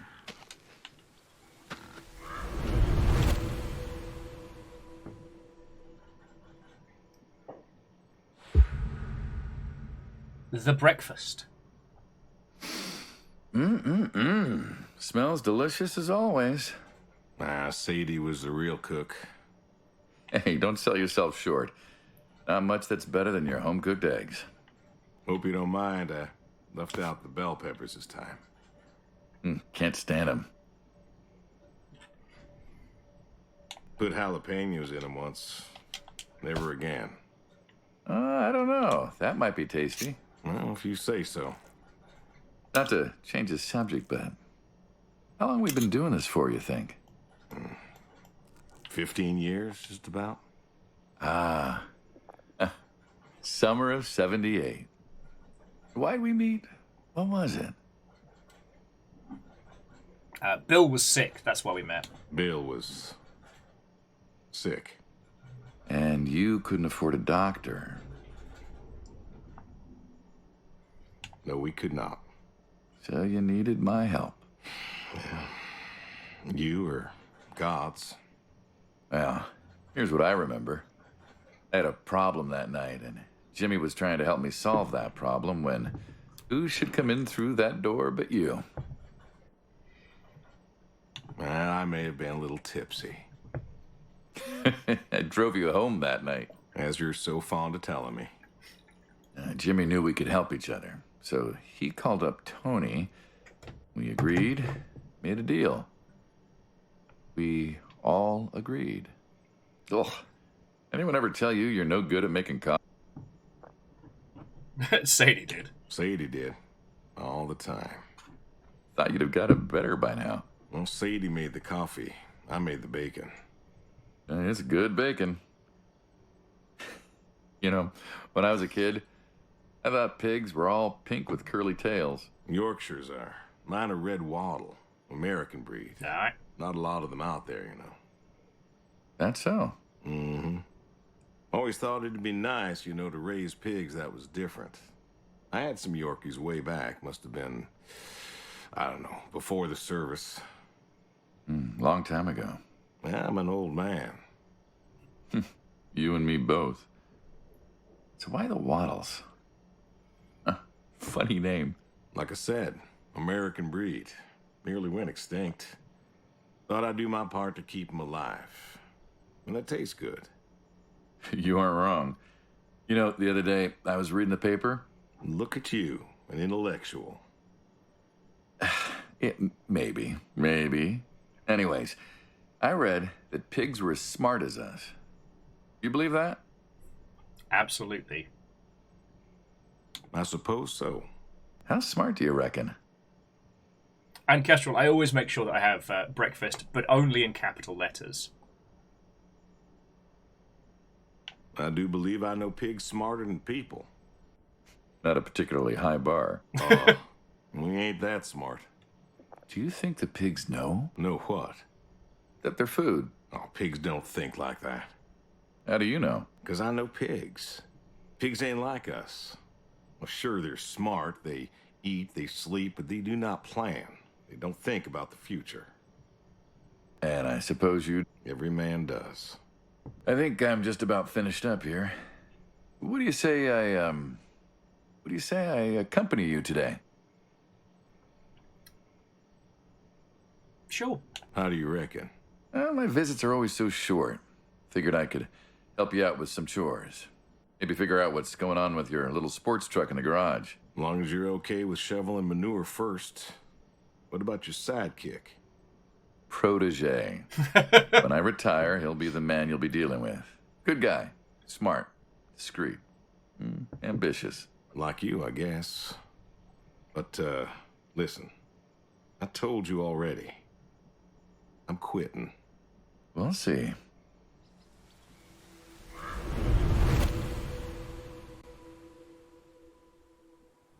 Video games. Ha! Alright, tell them I'm done. Move the manure, milk the goats, feed the horses, throw the horseshoes, check the shed.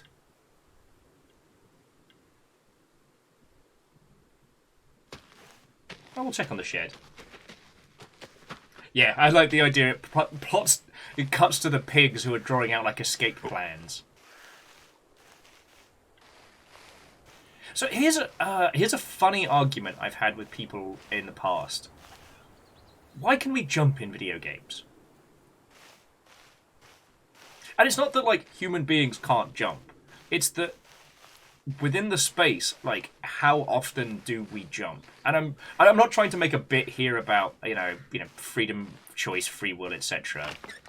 But more that when we think about this protagonist who's already said that he's an old man and that he's got that real kind of no nonsense, crotchety.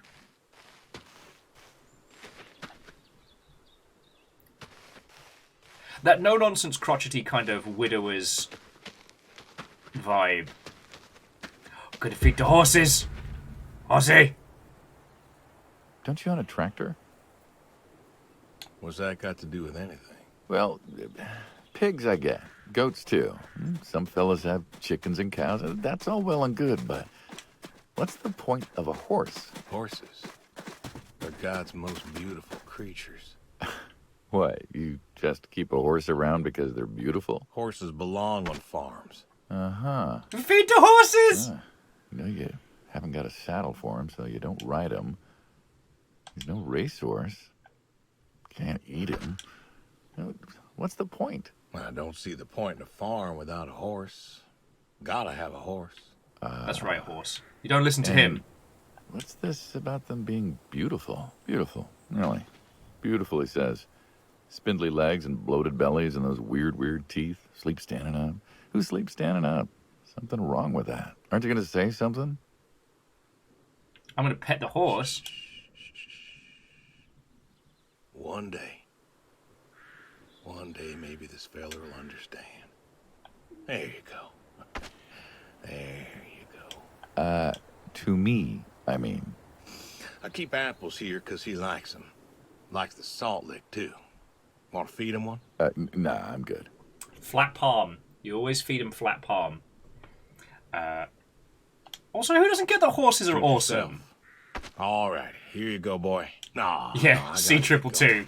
Can't eat him. Tell that to Tesco's. Tesco's. Rest a spell. Oof. Horses give me the willies. Can't see why. Alright, so the horses are fed. How do you not get horses, you gangly weirdo?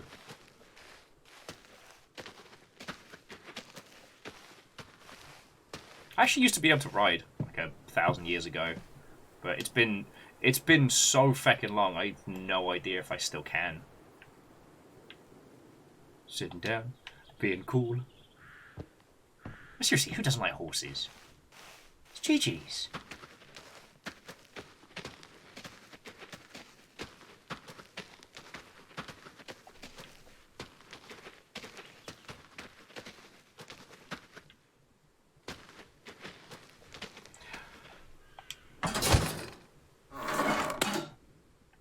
Almost. Moose is like, well, horses aren't real. And neither is the Midlands. Yeah, I still love the Midlands. Yeah. Checkmate. Rhymes with Moose. The heck? That seems bad. So, Kestrel, if you missed the pitch of this, we are, as you can see, just a rural farmer. We have an arrangement where this guy brings us many packets of unmarked meat, and the pigs eat it, no questions. Alright, move the manure and milk the goats. We are absolutely, positively disposing of bodies, and our character has just said he doesn't want to do this anymore. And as I'm sure you can guess, that no, we'll throw horseshoes later. I'm gonna earn fun times, mate. Sort of dissing my horses.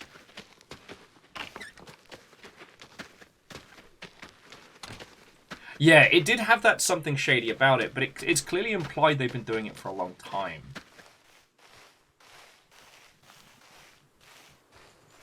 And this is one of the things that I think that video games does so very well, is the mundane allows us to kind of punctuate those.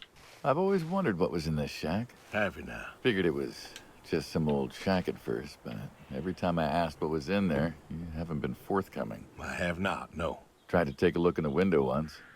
Did you now? Pull the cord. Ta-da!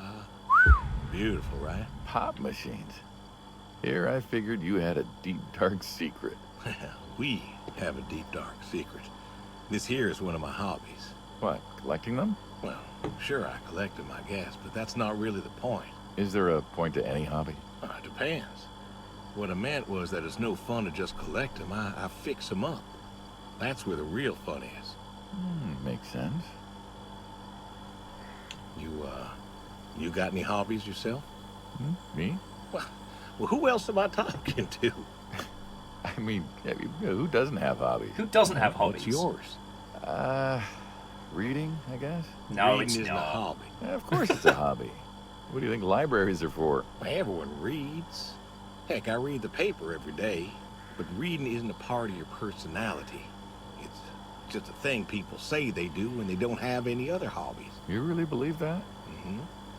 I knew someone who read every single day. She said she loved the smell of books, the texture of the pages on her fingers. She even bound books. Her hobby wasn't reading, it was books. You put too much thought into this. Well, a hobby is something you do because you're passionate about it. If it's something you're not wholly in love with, then you're still trying to figure out what your hobby is. So, you got a problem with my passion? No, you said I guess. No one says I guess when they love something. Is love a requirement for a hobby? Absolutely. Love's a requirement for many things. And so you love fixing soda machines? That is correct. Why? It relaxes me. I don't know, soda machines. It's an unusual thing for a man to want to fix. Don't people get paid to fix them? It is unusual, but when the missus and I would get into fights or when things was bad or I was anxious, well, I don't know. Well, Sadie's sister, once she passed,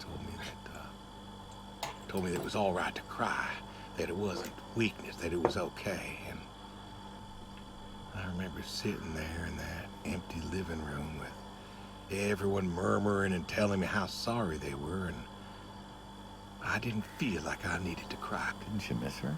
Of course I did. Still do. But I don't know. Not everybody needs to cry. I don't need to cry. I don't get in that way, you know? Weakness? I don't know what she was talking about, weakness. Crying never felt weak to me. That's just not how I am. I can't remember the last time I cried. Maybe that movie about the boy and his dogs. Oh, always cry over that one. Dogs are good. Innocent. And when a dog dies, that always moves me to tears. No. Yeah. But Josie insisted. Then she kept insisting. Then, I don't know. I think she got offended I wouldn't cry, as if she loved Sadie more than me. And she made me feel like I was something wrong. Of course, that wasn't true. There wasn't nothing wrong with me. I just didn't, I wasn't like that. It wasn't what I needed. It wasn't how I needed to grieve. This is how I grieve, this right here. When I got a problem, I fix it. And when I fix it, I fix a little part of me. And I don't know how or why, but it's healing. It's a healing thing, and that's why a man's got to have a hobby. Sorry, Ah.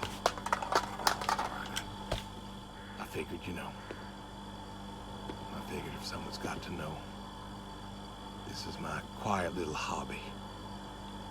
A thing I do to help me work out my worries.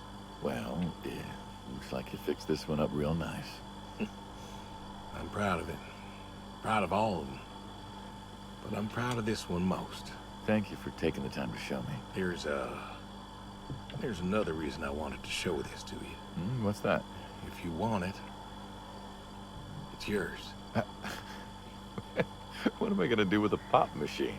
Well, grab yourself a nice, refreshing drink of soda every so often, you big dummy. Wait, I couldn't possibly. Please. A little memento of our time together. Oh, come on, a memento. Let's keep this train rolling. We can work something out. You come on back by, pick up the soda machine. Take it home with you. Or don't. If you really got no use for it, I won't be offended. I'll think it over. What's next? Okay. Next up, we've got some manure and some goat milking. And then we can throw some horseshoes for fun. So it seems like we're getting a lot of very weighted conversations. I did not think this was going to be light, but it's weird that it doesn't feel it doesn't feel regretful. It doesn't feel sad. We're learning the weight of this character, and yeah, I guess the pigs got fed all of the peoples. Hello, piglets. Hello, piglets. Yes, best piglets.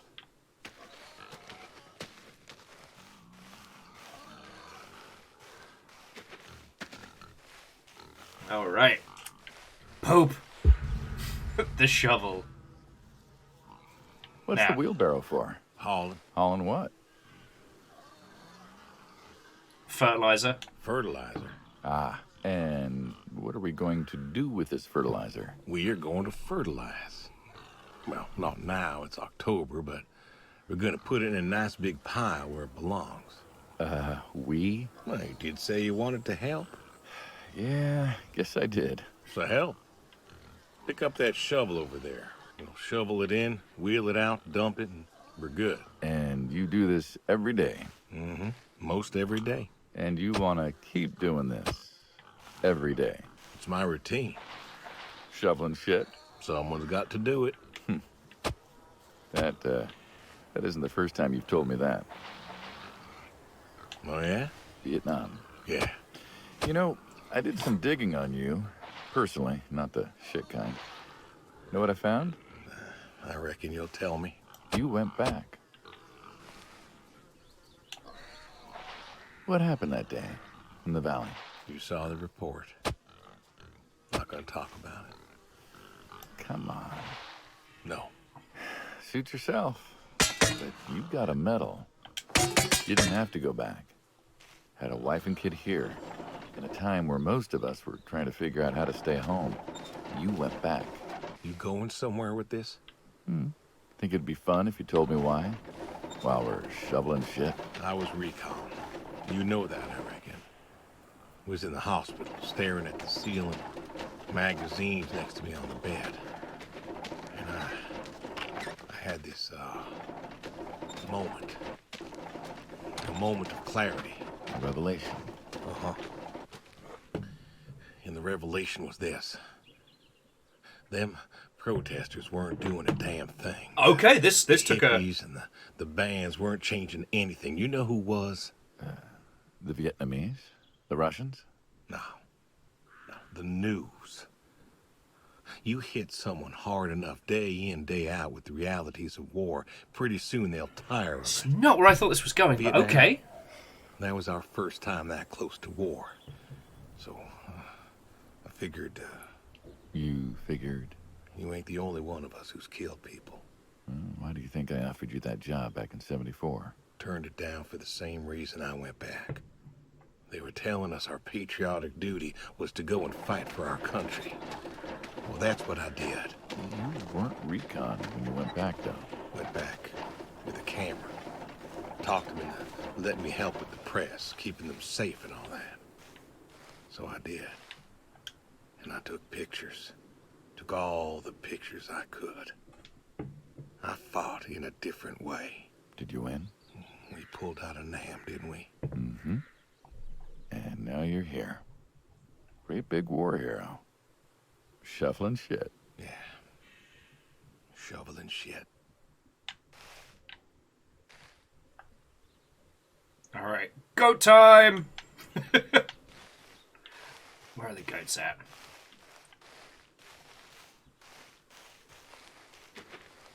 Yeah, somehow. C222 and Stammering was saying that giving some In Bruges kind of vibes. Definitely the melancholy and kind of impliedness of it all, but I don't think this is going to have any of the cascade of humor that In Bruges had. It's weird. It's definitely one of those films that they've tried to capture and recapture the goat.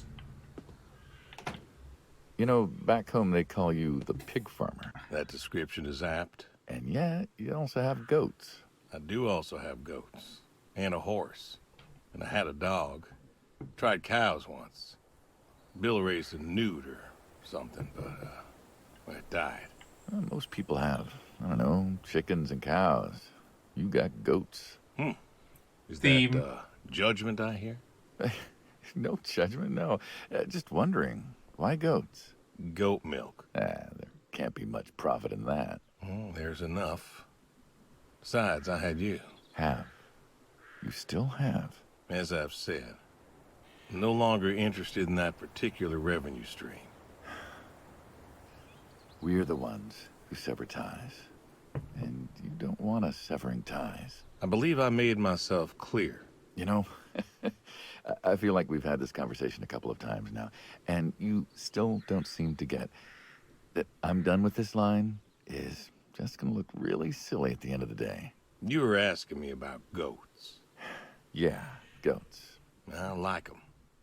They like to play. They'll eat just about anything. The milk's an acquired taste, but I've always liked the cheese. Meat's good with the right curry. Oh. A friend taught me that a while back. So, you like them for the utility? I like them because they're playful. Want to get started? Start. Sorry, Milking.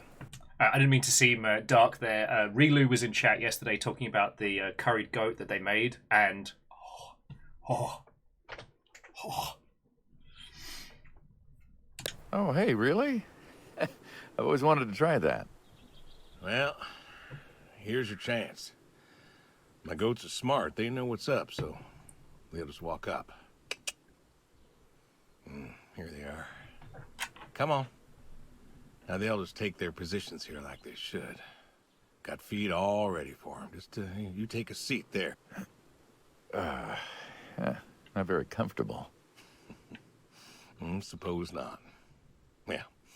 Now that we're seated, all you gotta do is grab the teat with your thumb and forefinger. And pull? No, don't pull. Just sort of rhythmically squeeze with the rest of your fingers. Gently pushing the milk out. Like this? Just like that, yes. All you gotta do is do that till the goat's out of milk. Huh. This is kind of nice. I found it relaxing. Well, I think I could get used to this. Why don't you? Say what? Why not get used to this? What, and come work with you? Sure.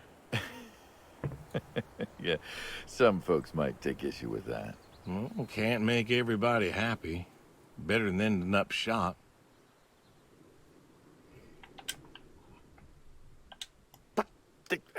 Hey!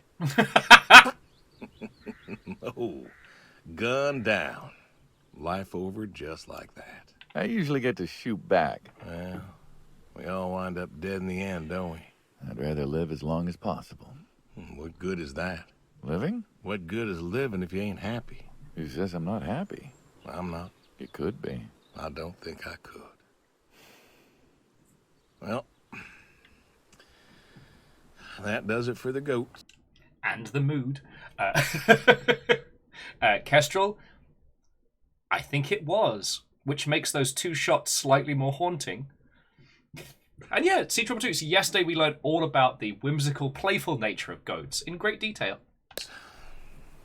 Still, thinking about what I've been saying? I haven't stopped. Changed your mind? No. No, I have not. Oh, God.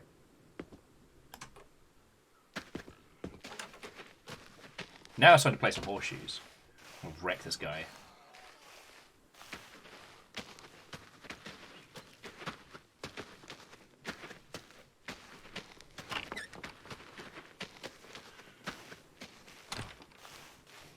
I think I can... I don't want to start speaking for this game this early on. Like, we've only been at this for, like, what? Half an hour? 40 minutes? But it's definitely something that I would love to show, not just to young Will, but this is the kind of game I'd love to teach in schools. See,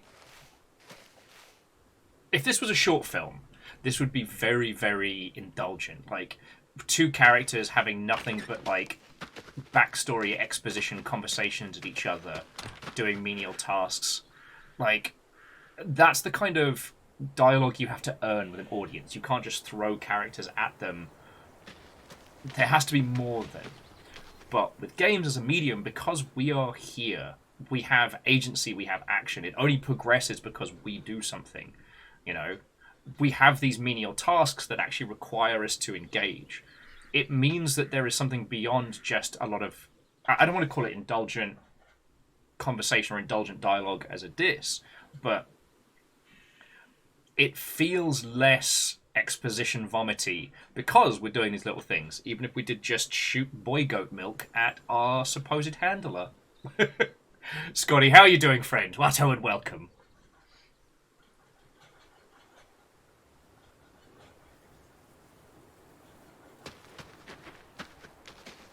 God. That's a horrifying thought of the horseshoes. Why horseshoes? Well, why not horseshoe? Doesn't it feel stereotypical? Well, look around you. My nearest neighbor lives, half a mile down the road. It ain't the city. We don't have nightclubs and pool halls to go hang out at. Pool halls? What is this, 1890? This is 1992, friend. We got shopping malls for teenagers, restaurants, clubs, whatever. But pool halls? I don't even know if they had those when I was a kid. Uh-huh. Well, time doesn't pass out here as quickly, I suppose. No need for all that, stimulation. Ah, so you play horseshoes. Mm-hmm. Or read a good book. Develop photos you take of yourself. Go fly fishing. Mm-hmm. It sounds idyllic. Quaint, but idyllic. And you just want to give up this home-cooked paradise?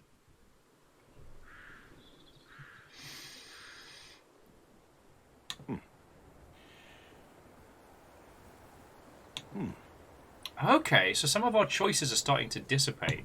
That's lonely, too. I couldn't choose the other two options. All I could say is because it was lonely. Never was one for crowds. Thought you said you were lonely. I'd be just as lonely in a crowd. Sadie, she, nobody else could really see me. Understand what I was. How do you figure? What? After Saigon, when I got back, all these people were hugging their loved ones or protesting or whatever, and I don't know.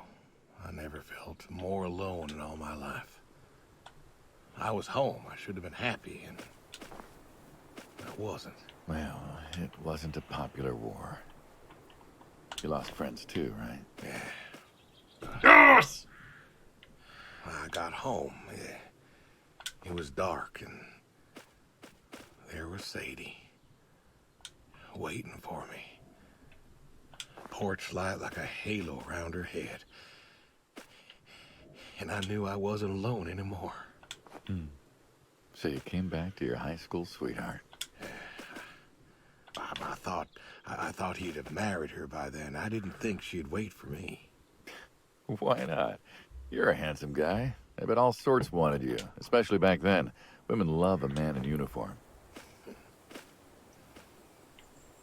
You see that house on the hill? What, the burned out one? I always wondered what happened there. Gary Gordon. Fuck you, The Gary. Gordon family. Sorry. Went to high school with us. But, well, most of us were farm folk. I think I got this guy beat. Sadie, her dad, was the county judge, so for us, that's pretty high society.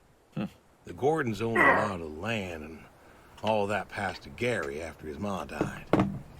In high school, he'd been our quarterback after his pa paid off the school, but he wasn't a bad athlete. Good-looking guy? Oh, a real James Dean. And he had eyes for Sadie. The poor farm boy who couldn't play on the team versus the star quarterback. Shit, what kind of contest was that? Hey, who wouldn't want all this? Man, yet when I came home, there she was. Where was Gary? He surfed too? Gary was too rich to surf. Star quarterback had some health exemption. Didn't get drafted. Uh-huh. So then, where was he? Running his dad's business. Trying to win her heart. Didn't work. Well, she invited him to the wedding. I didn't want him there, but, well, you know Sadie. Uh-huh. Well, the Gordons own most of the property around here, including the 200 acres surrounding that hill. Right. And he built a house. A house? Wait, that house? The very same. Looks like it was a mansion. It was. Why'd he build it? I don't know. To remind her what she'd given up, maybe? So, what happened to the wealthy Gary Gordon in his mansion? Well, he built it one year, must have been 1966 or so, and he went inside and he just disappeared. Then one night, about a year later, there was a storm and boom, no more Gary Gordon. No more Gary Gordon. But there was. Maybe he was lonely too. There was a Jim Gordon that suddenly Yeah. appeared in Gotham. So, All Scotty, right, you were half you right. won. What? Also, achievement unlocked because I beat his ass. Did we kill Gary? We might have killed Gary. Did the tree kill You know Gary? what this is? Tree? Well, you ever seen a tree like it? A tree's a tree. Remember all them roasted chestnuts at Christmas? Oh, sure. I mean, I kind of figured. Been by often enough to see the chestnuts myself. Why? Is it special to you? This is an American chestnut tree. Oh, hey, Saul. He's telling us about his American chestnut tree. American, huh? Thought they all died. What? You remembered. Pays to remember things. Like the American chestnut.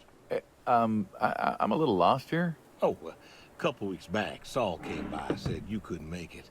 Business as usual. Saw I had a bucket of chestnuts, asked if pigs could eat them, so we got to talking, and I told him about chestnuts. Uh-huh. And what did you learn? Pork tastes better with chestnuts. And most American chestnuts had died off. It's true. Long before you or I was born, the American chestnut was prized for the quality of its wood. Jimmy'd like that. Oh, that he would. But this tree, there ain't many like it left. American chestnuts almost all died out because of the Asian fungus around 1900 or so. The chestnut blight. That's what, like a Chestnut Blight is an 200,000 amazing trees? wrestling name. 4 billion. One of you needs to claim that. 4 billion trees snuffed out practically overnight. Well, lumberjacks suddenly out of work in places like West Virginia. Those economies never recovered. Thought West Virginia was coal country. Logging, too, before it all died off. Now there's trees like the General here making nuts year-round. And I feed them to the Reds, and they grow nice and fat and tasty. Seems lonely. Metaphor. It is lonely. Heartbreakingly lonely. To know everyone else you ever loved has passed on. So, I look after him, and he looks after me, and I don't know. Sadie and I, we talked about being buried here, you know. Changed your mind? Brody's grave was enough for me. But, I don't know. I thought about having him moved. I don't know. You've got plenty of years left in you yet. So, what's the moral of the story? With the trees, I mean. Be wary of outsiders. Heck no. There are trees out there that are blight resistant. Maybe even the General here, but I'm too afraid to find out. With enough time and horticultural understanding, we could have done something. Preserved all these trees? Maybe we could have. They are magnificent. It's just that... I don't know. I wasn't trying to teach you a lesson or anything. But you did make a point of it. I did do that. It's a part of me is all. And God willing, to live for 100 more years. I don't know. I see myself as a custodian of sorts. And one day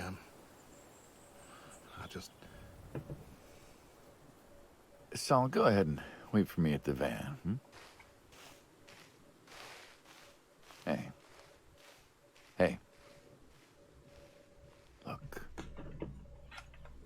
Look at me. You're thinking about dying. Thinking you can pass this responsibility off to someone else. You don't have to do this. Give the tree another decade of your time. well, the time of my demise aside, someone ought to know about the tree. Jimmy'd love to know about this. Oh, Jimmy would cut it down. He would. Please. Don't tell him. Hey, I'm good at keeping secrets, but Jimmy's Jimmy. Please. Let me rest here. And if there's a way to... Oh, I don't know. Okay. Hey, you got more to show me, right?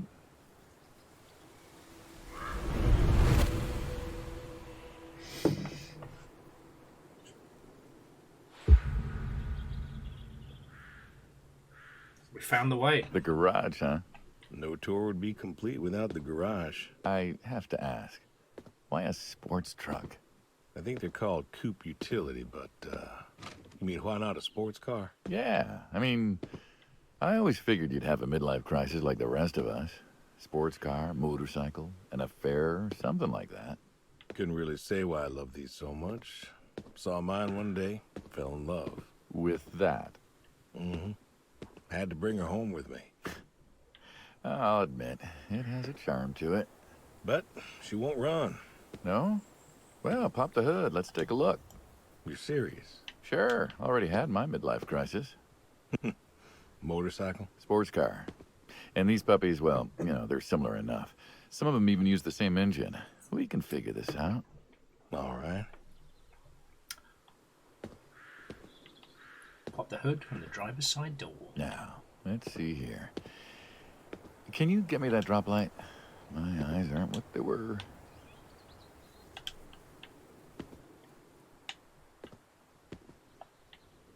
Sure thing. Thank you. Saul's a good kid. What's that? Saul was a good kid. I like him. It was nice him coming And back. J Post, Yeah. what and welcome. That's good to hear. Never met anyone with so much promise Never? in my entire life. Saul's dad was a good man. Didn't think his kid had it. As a boy, he was too soft. But then he got older, graduated college, really came into his own. Eager, more capable than he knows. Great listener. Can you believe we were his age once? Hard to admit. When I was young, I thought I knew everything. Yeah? And now? Today, I learned from you and him about chestnuts. Well, learn something new every day, I suppose. You check the spark plugs? Give me a second. What about your boy? Bill? Oh, he's fine, I guess. You guess. Hey, how old is he again? Born in 60, so, 32 as of September. Huh. Roy would have been about his age. Yeah? Yeah. Wow. What's this about you and Bill? Oh, he don't want to talk to me no more. What? Bill? Tow-headed little guy? Always friendly and outgoing? That Bill? It's about Sadie. Ah. Yeah. Hey, mind if I ask you a completely unrelated question? What's with the airplanes at your neighbor's place? Oh, Chuck's farm. Chuck? Huh. Yeah, what's with all the planes? There's no runway around here. You know how farmers are. Hey, have you checked the air filter? Yeah. And yeah, I know how you are. You got plenty of junk too, but I've never seen anyone else with, what are they, World War II bombers or something? I think he has a B-36. No kidding. You got no idea what a B-36 is, have you? Have the foggiest. Well, a B-36 is a big old bomber made out of magnesium. Biggest America ever had. Took 2 train tankers to fill one up. And you could fly from Monday to Thursday without refueling. So why does Chuck have one in his backyard, plus all the others? Asked him about that once. Okay. Wire's loose here. Where? Right there. So, what'd he say? Oh, dead navigator came to him in a dream. What? Dead navigator from the Korean War came to him in a dream, said the planes were in danger of being lost, and it was up to Chuck to save them. So, Chuck's crazy. Well, eccentric maybe, but, well. Do you believe in ghosts? If I did, I'd have a different job. Why, do you? I figure we all move on in some way. Energy is neither created nor lost and all that. So you're saying a dead navigator came to a farmer in the middle of nowhere, no offense, and told him that it was his job to preserve airplanes? Yep. So now there's a bunch of planes on a crazy coot's farm. And he keeps them safe. Can you think of a better place for him to be? Well, want to try running it? Sure. All right. All right, let's give this a go. One more time.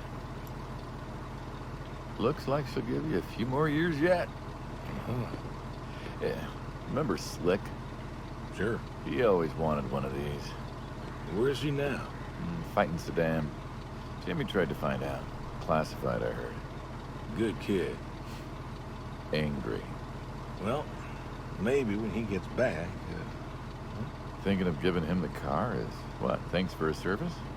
I never wanted to be thanked for mine, but that boy's seen more hurt than any of us.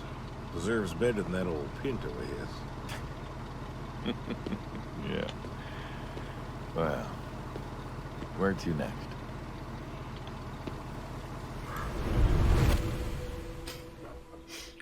Jake Post, how goes it? We're playing Adios. This is the story of a... Shotguns, huh? I always... Hang on, pause it for a second. This is a story of a pig farmer in the 90s who has decided that he no longer wants to help dispose of bodies for nondescript criminals. I know I said it is a very dialogue-centric narrative game and is one that's been on my radar for a long time. It's short, pretty concise, and it's definitely one that I've been looking forward to sharing with you all. Now, I've just realised we could just FPS this, but I'm gonna see how this game unfurls. Caffeine saying that was an El Camino. Yes, the bit where he was like, yes, a B-36. I felt like that thing when people tell me, oh yes, it's a Christmas miracle. I can put dicks in my face. Thank you. And thank you all, because the only reason we can afford to get dicks is because you keep us alive. Oh, yeah.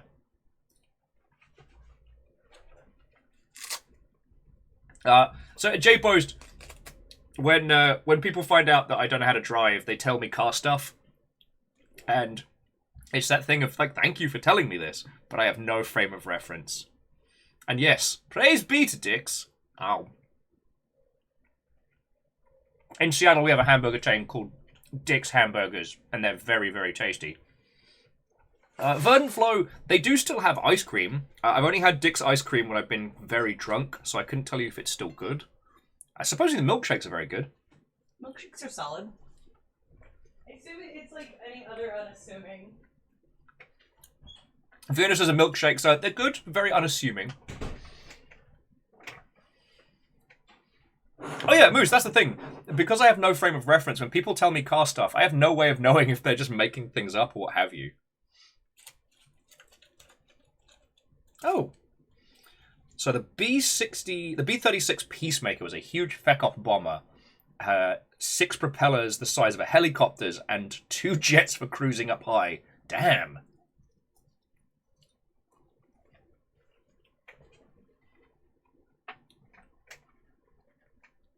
There's my little happy face. I got hamburgers. Yay. Let's keep going. Like shotguns. Liked? Still do. I like revolvers myself, when it's for sport. Got a few of those. Oh yeah? What's your favorite? Them big slab-sided ones. They have a charisma. What about you? Nothing special, really. 357s when I can. But this is a shotgun. Yep. Figured we could shoot some skeet. Always liked shooting skeet. Taught Bill to shoot this way. You're a good father. Could have been better. Name a father that couldn't. So, how do we do this? Who's going first? You can go first. Alright, so we'll pass him the gun. All right, then. This is more my speed. Hanging out, shooting guns. Maybe a few beers next time. I'm not sure guns and beers mix, friend. Oh, boo. Oh, sure they do. Like peanut butter and very dangerous chocolate. Next time. Trust me, next time. And there isn't gonna be a next time. Oh, there's always a next time. This is it. After today, we are done. I've tried to tell you. I keep trying to tell you. There is no out. There is no done. You keep doing this. Or you never do anything again. It's permanent. Kaput. And it's kaput. You don't mean it. If that's the way it's gotta be. You have a choice. You haven't listened to a word I've said. I've been listening. I've been listening all morning. I've been listening to you talk about being sad and lonely and refusing to listen to reason. I have my reasons. Your reasons aren't any good. But they're mine. Walk me to my car.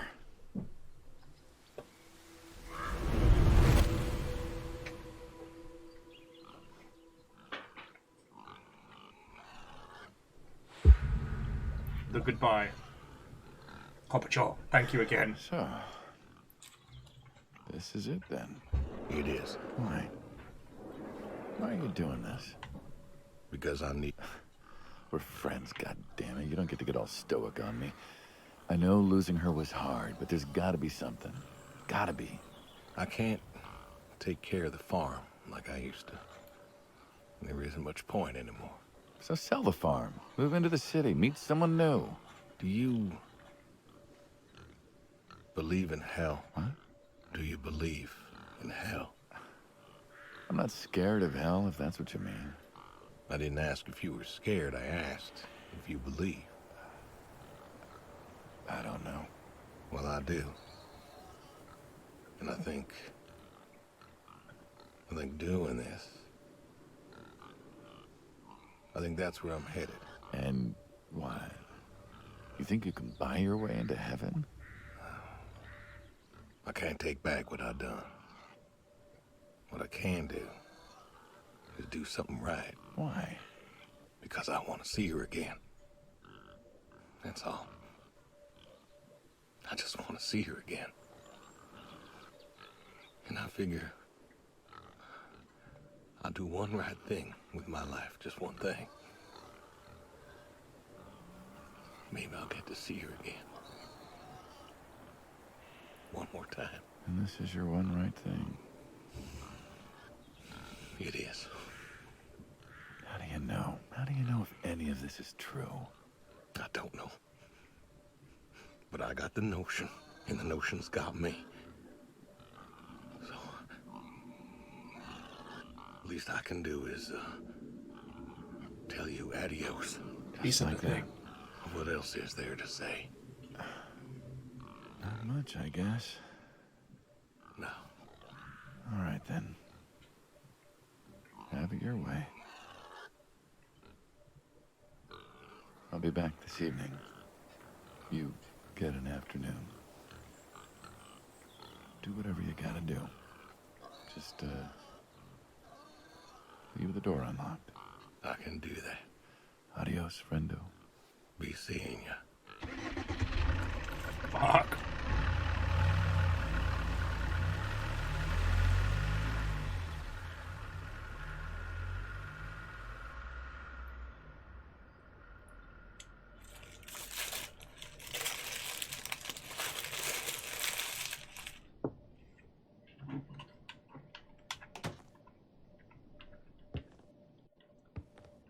He said the thing. He said the thing.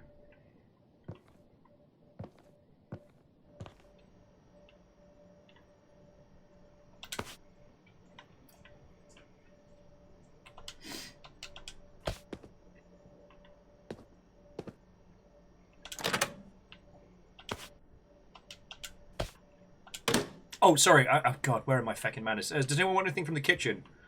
I can probably put on a brew of coffee if needs be. Oh, okay. Well, as long as what you want is coffee and or tinned corn, maybe some tea.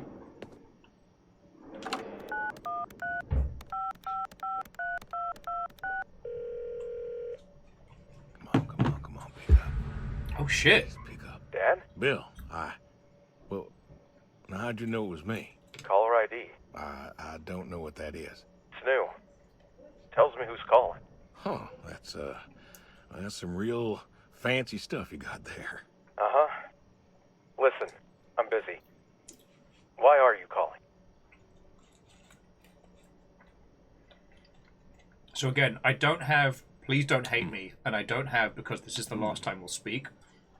So even though our character is thinking that, I can't say it. Or perhaps it's better to say that they couldn't say it, so we can just say I've missed you. Hadn't talked in a while. And whose fault is that? Again, we can't vocalize what our character is feeling. I think that's kind of powerful. Can't we talk? What is there to say? Hi, son. How are the grandkids? How are they? Oh, by the way, I put your mom in a rest home so I could stay there and take care of my goats and my pigs and my stupid horse. Because God forbid, I actually look after my sick wife. That's not fair. You put her in a home. You decided she wasn't good enough for you, and you put her in a home. We can't even, yeah. I didn't know what to do. The doctors there, they would. How hard could it be? Alzheimer's isn't some terrifying boogeyman. It wasn't it you who told me to stay with the ones you love, no matter what? So what? You didn't love her anymore? You're going to feel bad about this in the morning. Also, as the conversation becomes more emotional, because I assume our character is a very stoic individual, like notice how the UI and stuff is all kind of janky. So, again, he's flustered, he's frustrated. He wants to say that she was scared of me, Bill. She couldn't remember who I was, and one day she woke up, looked at me, and screamed.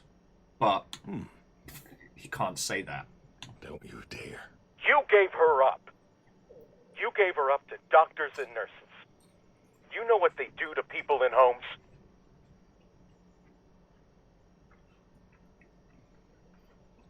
And yeah, I think, Phyllis, that's why people still talk about Depression Quest as a game, that while very simplistic, it takes what we expect from user choice in situations like this.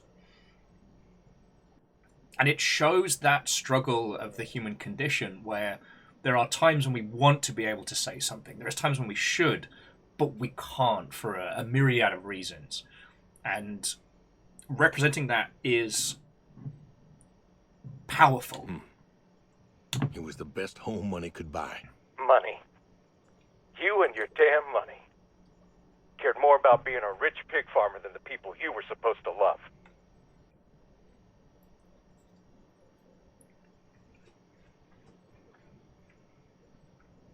Like, there is a very good character. There's a very good chance our character is not going to survive to the morning. Like, we've just told some very unscrupulous people that we're not going to do the thing that we said we were going to do anymore. We don't know how this is going to turn out. Like, our character wants to yell at their kid, wants to say, "How do you think I made all that money?" Can't. Hey, I loved you both. I did everything for you, everything. Yeah, right. Bill, I didn't want this call to... You wanted to put my mom in a home. So I'm not sure what you want matters. Bill, I just called to say... Say what? Sorry? Did you know I visited her? I found out where you put her, and I visited her.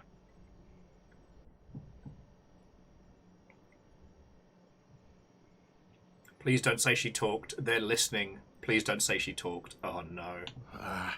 They said you visited sometimes. She was my wife, Bill. She cried, Dad. She cried. She wept and she sobbed and she kept asking me where you were. She was so scared, Dad. She was so scared. She wanted you to take her home. The doctor said sometimes she was lucid, but I couldn't. She was lucid, Dad. And I held her hand as she sobbed herself to sleep. And I kept holding her hand until they told me I had to go. Where were you? Taking care of your precious chestnuts? Feeding your heritage breed pigs? No, Bill, Save it. Talk to your goats or your pigs or whatever it is you do.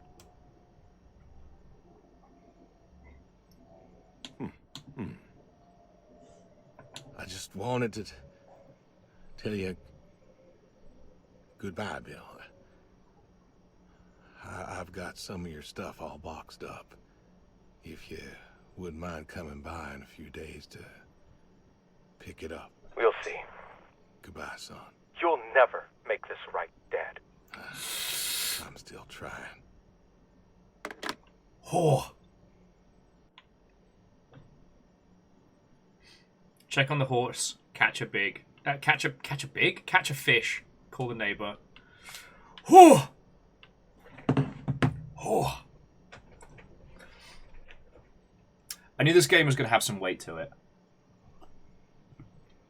I'll take a moment to explore the house and stuff before calling the neighbor.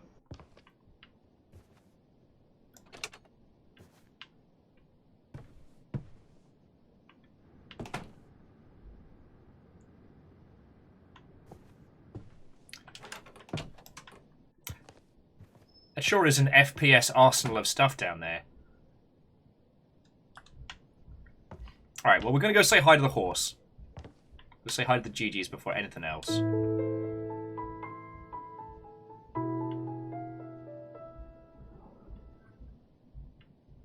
Oh, wow.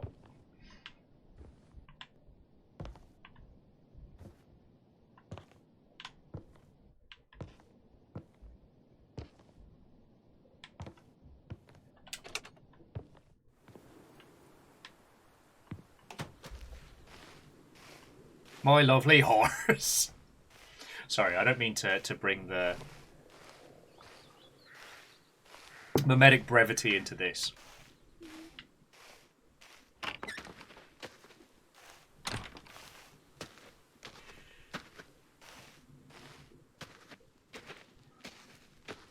Was that truck there before?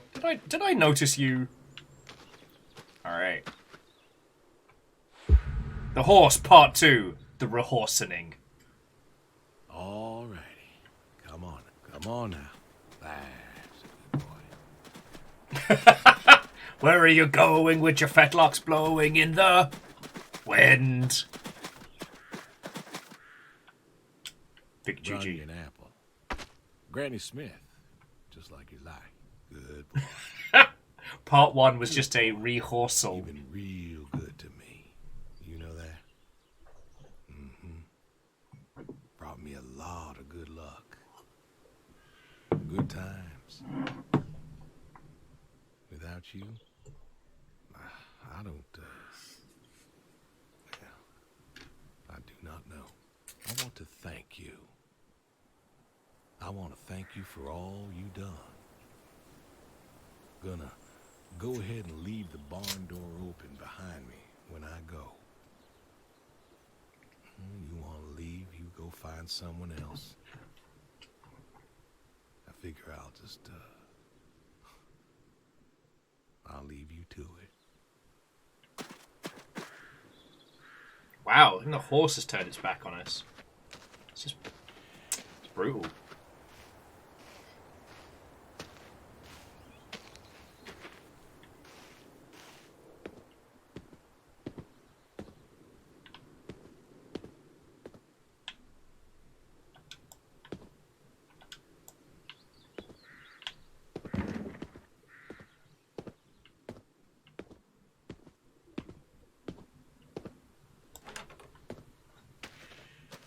What's out here?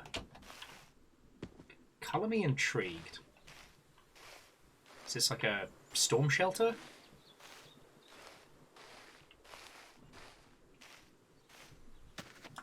What have we got left? Catch the fish. Call the neighbour. We'll call the neighbour last. I do think a little bit of punnage and humour is needed with titles like this when you're playing them together. The guy doesn't seem like a prepper, so I don't think it's a survival shelter, but storm shelter would make a whole bunch of sense. And we already saw that the neighbours got wrecked during a storm, unless we did a murder, in which case... Well, we sure do have a collection of bathtubs out here.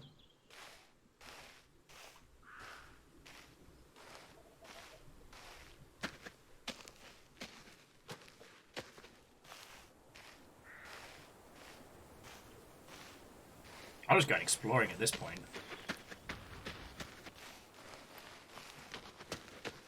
Because if I had to guess, I'd say this is one of those games where there's a lot more to it than just the immediate.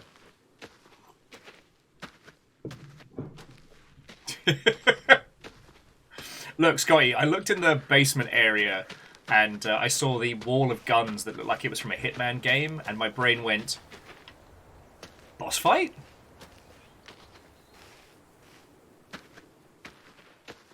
Moose said that if it's tornado country, some sort of underground shelter would be absolutely mandatory. Okay. And now I know.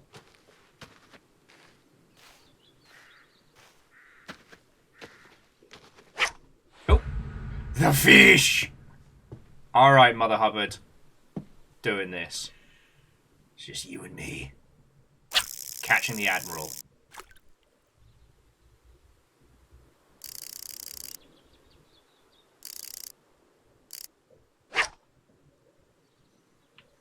Where are you, you son of a bitch?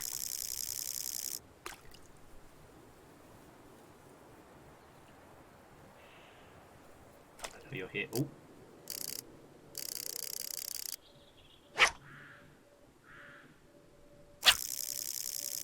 Don't worry, friends. I've trained for this. As a Sega Bass Pro Fishing Pro, I'm ready. Go on.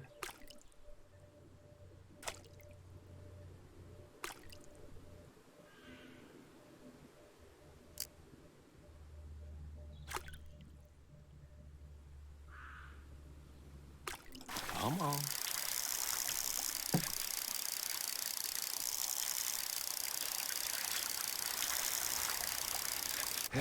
Nice catch. Is this fish the Admiral? I guess we'll never know. God. Scotty, we went through so many of those Sega Bass... Oh, the cooler was right next to it. We went through so many of those Bass controllers back in the day because we would get ruinously drunk and play Sega Bass Fishing. Catch the Admiral. This time. Check out this house over here.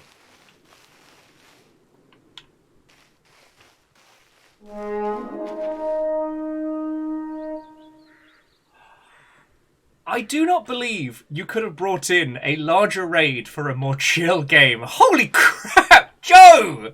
How are you doing? Watto and welcome! I was trying to catch a fish, but apparently I caught a raid of 324 people! Bleed Nora. To all of you, Watto and welcome, friends! And they're just chanting, boss, boss, boss! Well, shit, now we gotta fish like we mean it. We are playing an emotional... Not even emotional. We are playing a narrative game about a man who wants to stop disposing of bodies for gangsters. And it is called Adios. And now we're trying to catch a giant fish called the Admiral. But yeah, so to Moleman and Brickmaster and Draco Hawk, all of you, Watto and welcome. Joe, how's it going, friend? Or, I don't know if Joe had to do a raid and run. Was today the new D&D campaign, or am I getting my dates squiggly mixed? Anyway, sorry, let me introduce myself, friends. So, hello, my name's Will. I worked in the games industry for 1,000 years, and The Teenage Mutant Ninja Turtles, Yeah! our four Fearlessly reptilian fucking heroes, legend, thank you. have overcome the arch villain Shredder. And I love talking about the games industry. I love talking about video games and sharing weird and interesting and different, or going into games that we know and trying to find like the little good gems. So today we're playing Adios, which is a very dialogue-heavy story about this character who wishes to stop doing bad things. Our handler, our gangster handler, is coming to visit us this evening, so we're kind of going through all the things that we want to do in the day because we may not see tomorrow. And after this game, I've got one called Paradise Marsh, which is super cute, very chunky, low poly style, adorable indie stuff. So I have some lovely games to show you all, but it is lovely to make your acquaintance. So friends, if I can come on in. So Joe Barlin and Asterio saying, okay, so it's session 2. All right. So Joe's probably left you all in my care to go and like relax and recuperate. All right. So bloody brilliant, friends. Come on in. If you've got any thoughts or feels or questions, then now is the time. Other than that, hope you're doing good. River is also welcoming you. River, it's fine. It's just a raid. At this point, I can't imagine any of the Longship aren't aware of Joe, but I'm going to do a shout out anyway, just in case. There we go.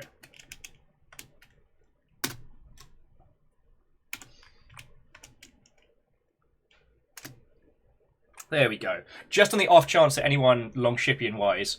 Brickmaster, I guess the Longship's just kind of become a short handle for our little corner of the internet. I've been streaming full-time for, God, it'd be 5 years. 5 years in April. And we have a lovely little Discord. We spend an inordinate amount of time there. So we kind of, because of the Viking joke, then led to the Longship, and you know how these things are. Okay, so yeah, so how was session 2 of new D&D stuff? I know Joe's been super excited to get back to it. We're trying to catch the Admiral, the big fish. What have we been talking about today? One of the Sega creators ended up getting rearrested for insider trading. That's been some games industry news today.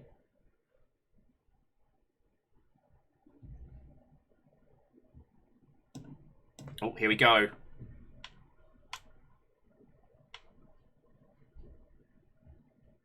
Okay, why are you being so quiet? There we go. Ooh, nice catch.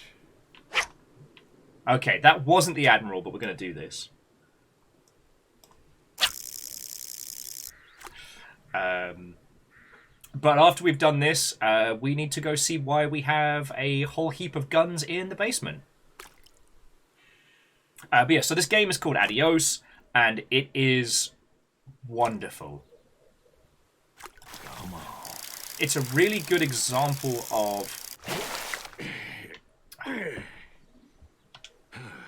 Nice catch.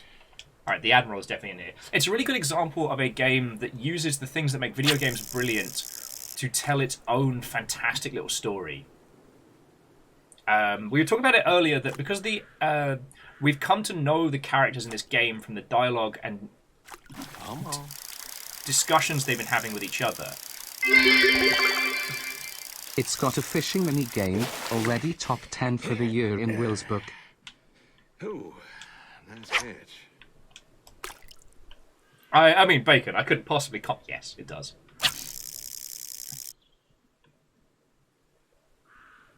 Lizzie, some of us never left Sega Bass Fishing.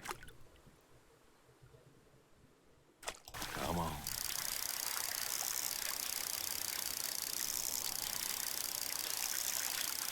Yeah, nice catch. It's a great catch, but it's not the Admiral. How many of these things are there? Fishing really is this easy. Also, dear friends, to those of you who have just joined us, if you would forgive me for being a massive mercenary for just a second. So, to those of you who have come in on this most gigantic of raids, if you have a look up in the doobly-doo, you'll see it says Viking Blonde, and then it's like a bunch of, it's like a question mark, and then refer equals raid. If you would be so kind as to remove that and refresh, I'd be sincerely grateful. Or I think you can click like the live button, which is like down that away.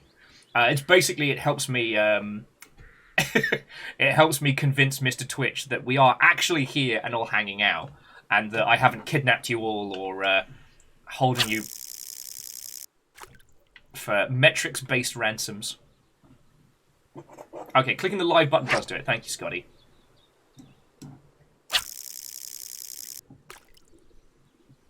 Yeah.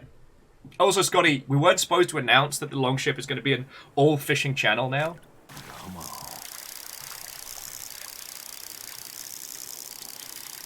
Oh, this one's got some pull to it. Come on. Is this the fish? Is this the Admiral? There we go! Nice catch. Let any fish who meets my gaze know fear. I feel like we should take the... Alright, so we're going to call the neighbour, but I think instead we're going to see why it is that we have a huge selection of firearms in our basement. So I'm trying to think what else has been going down. For those of you who didn't see, a couple of weeks back, Joe Cat and I were doing a playthrough of Valheim together, and I am really looking forward to getting back to that at some point in the mystical future, because... because obviously I've been having fun playing like Viking-themed fun with Joe, but also because for Valheim they've been doing these gorgeous like animated trailers, and the hype is real.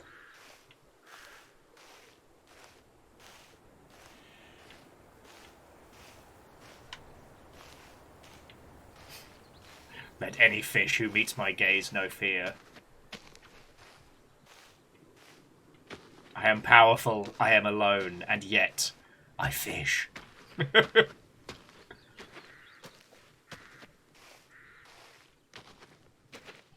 The other thing about this particular title is that, to my understanding, we can have an effect on how this plays through or how this plays out. This isn't just a purely kind of linear walking sim setup. But it's not evident right now how much effect we as the player have on this story. We're in that wonderful point where we know we have agency, but where and how much isn't evident. You know, that early kind of a telltale before you work out the systems kind of feeling, and I really like that. In fact, I was talking about this with, well, not with Zalavir, but definitely in Zalavirian comments about, because Zalavir is working on his next title, which is coming out, I want to say this year, but maybe next year, which is a game similar to Poker Night at the Inventory. A bunch of cute animals sit around playing poker, and as the story unfurls, it turns out that they are all in trouble for varying things. And again, very reminiscent of Poker Night at the Inventory, but obviously Poker Night at the Inventory was a Telltale game, and bringing up Telltale always leads people to have very strong opinions on that. Hello, Guts. Hello, Guts, you're very cute. I just keep thinking, would these goats be better if they had rocket launchers? God, where was my brain at? Sorry, friends. Oh, yes, we were talking about Telltale, and it's interesting because even still, like, there's a lot of hate for Telltale, and I always find that very, very odd. Oh, and to the Brickmaster, what a welcome that is. Well, this is a non-copyright infringing friendo that I have absolutely tattooed on my arm as well. When I first started streaming, the game that brought us forward was Hollow Knight. So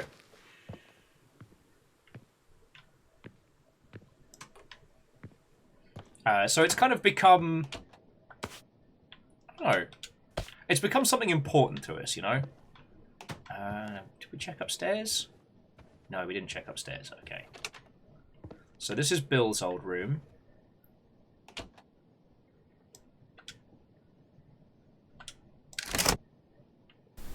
Not what I was expecting, but okay.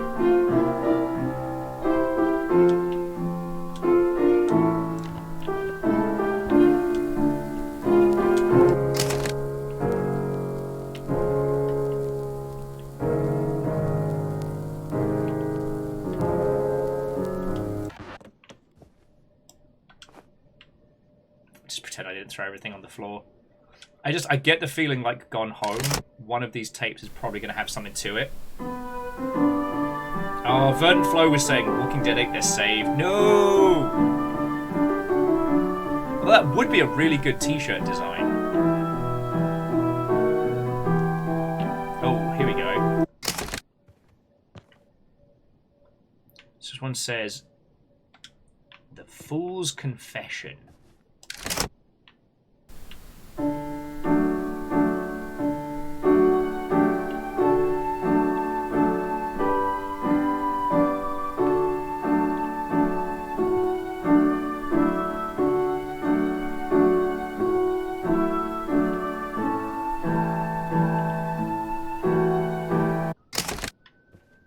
Last but by no means least, whatever this one is.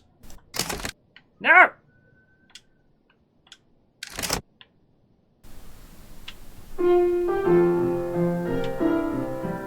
Bill's music taste is weird. Maybe not weird, but well, classical music. Not what I was expecting.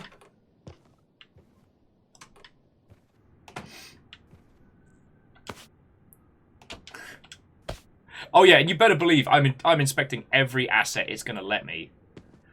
Mirror's been taken off. Small. Oh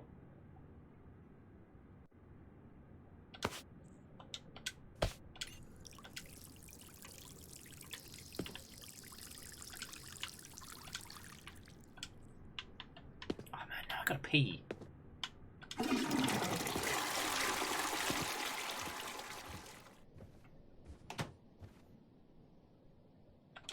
Oh, yeah, Scotty, I feel a bit bad now that I was throwing everything around, because that is probably the last 8-track working player in the country.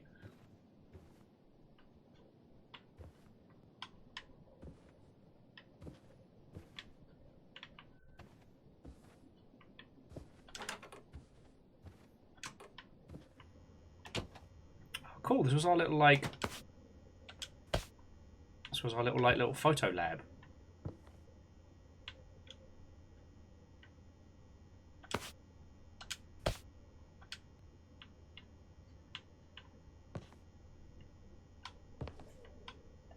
Weird.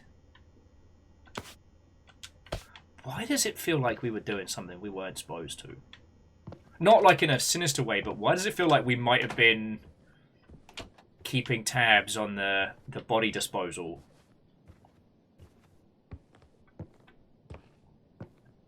Alright. Last but by no means least. This. Hey, how come this isn't a scene anymore? Jesus. Like you all saw earlier, this was a scene, right? Oh. I wonder if my faffing around kind of removed our fighty spirit. Yeah, I mean, we still got to call the neighbor, but this was definitely something we could have done earlier.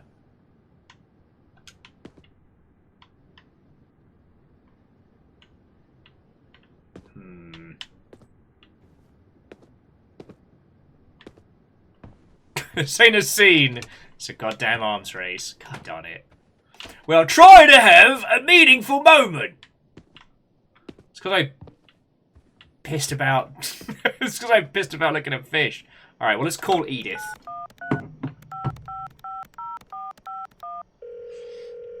Hello. Hey, Edie. It's. Oh, hey, you. How are you doing?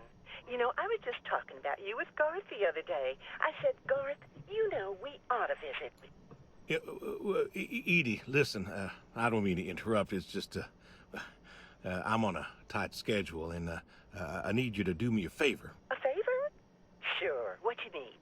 I'm going to be out of town for a few days. Oh? Finally taking my advice and visiting family? I won't be coming back. Can't say that. Can you take care of the animals? Wondering if you and Garth could make sure the animals were fed and watered, you know, that kind of thing. Oh, sure. We ain't got much going on. Thanks, Edie. Listen, Evan, what are you doing? Get down from there. Fucking cats. Cats. Anyway, what were you saying? Yeah, the animals. I got them fed and watered for today. They should be good for tomorrow, too. But if it's too much of an imposition... Not at all, not at all. We're happy to be imposed upon. You've been a good neighbor for so long. I'm glad you called me today. In fact, just the other day, I said to Garth, I said, if we don't visit, then we should host. Reach out, say hello, put together a little neighborly get. To those of you who have joined us and as you know well. What he said? He said, well, Edie, if we did that, we'd just... Oh, you know what? The grayed out options are things that our character wants to say but can't. So all we can say is thank you. Your favorite? Hey, you should drop on by next Saturday afternoon. We're going out to the Harvest Festival with the grandkids, and I know how lonely it's been, what with Sadie gone and all.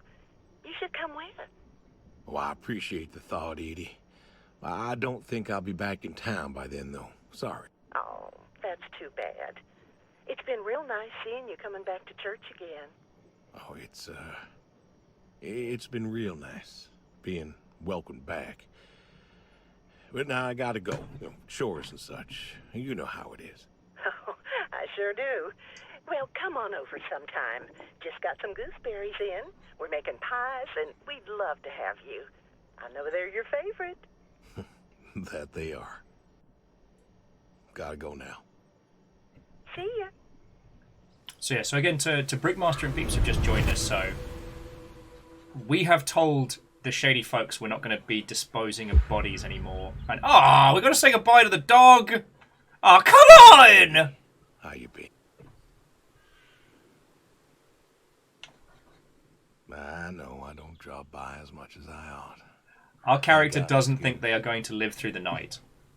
Our handler said very succinctly, like, I'll give you the afternoon, I'll be back tonight, leave the door unlocked. C222, can you pet the dog? I don't know if I should. We had some good times, Brody. I remember Doug coming over, remarking on your coat. Said you didn't need no training. He'd put you with his bird dogs and you'd figure out what to do. Well, he was right. You came waddling over out of that lake, duck in your mouth, proud as everything. You wouldn't give that duck up. But you got the hang of it. Doug and I, we had a falling out. Haven't spoken to him since. Well, he passed, so no point reminiscing, I guess. Good boy. We patted the grave. We petted the dog. Why does it feel so bad? Brody. We're definitely playing a cute game after this. I always believe dogs go to heaven because all dogs is fundamentally good. That's just true. truth. The mean ones, they're good too. They're just, hurt or starving or sick or scared. So. I'm sorry you all came in on such a heavy game. And I know Sadie's probably with you right now. I done wrong, Brody. I done a lot of wrong.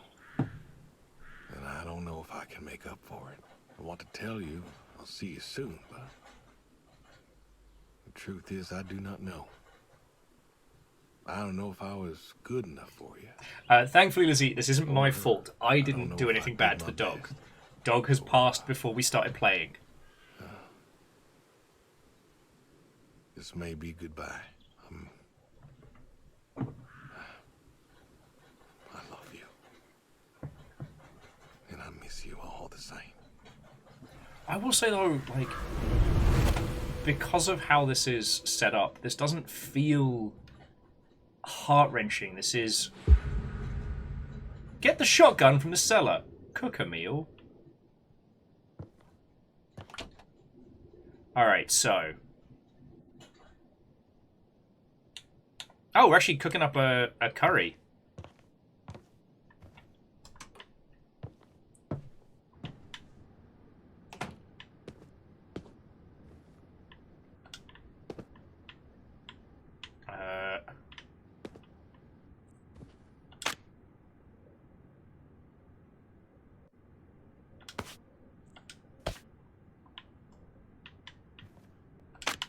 Place the shotgun at the dining room table and cook a meal. All right.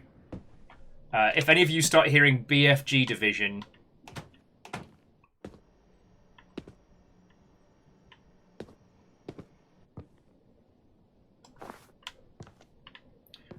Alright, so we need... do you want to do curry or do you want to do stew? I think I want to do curry, friends. Alright, so what do we need? We need steak.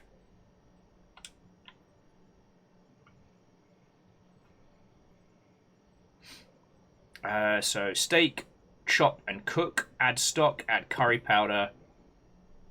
Alright. Oh, god darn it.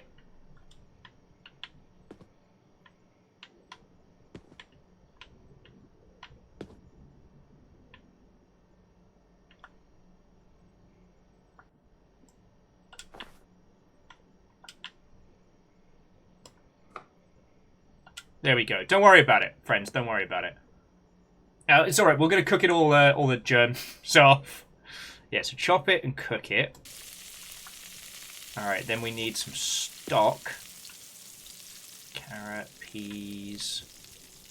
Ah, stock. Add that to the pot. Add that to the pot. Curry powder. Can't believe it. What level of spice are you fancying?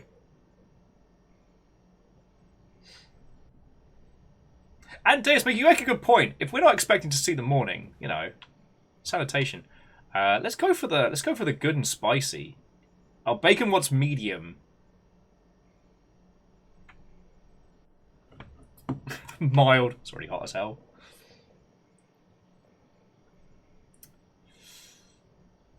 Okay, so Drake... Okay, more people want medium. Alright, alright. Oh, wait, no, okay. So Lizzie, Brickmaster, and Fearless all want it spicy. Yeah, I think spicy is going to be our go-to. Alright, so that's the curry powder. So we need to chop 2 potatoes, 4 carrots, and 1 onion.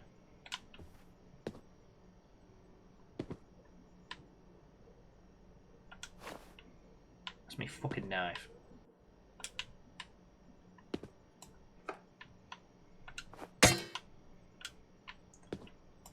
Alright, so that's 1 tater, 2 tater, and 4 carrots? Why did I choose to make curry?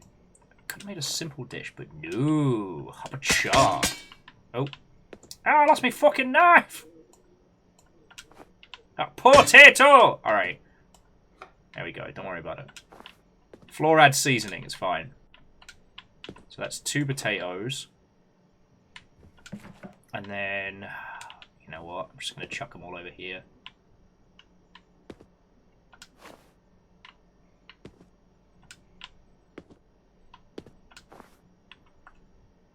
Oh, and we'll need to do an onion as well.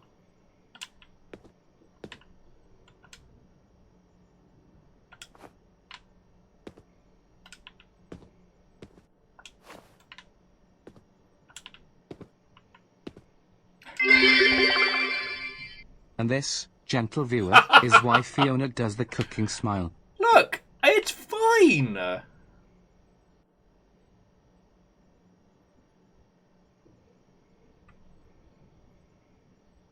Alright, okay, and so once everything's in, we just start the timer. Alright, so chop, and we chop, and we chop, and we chop, and we chop, and we throw the knife away.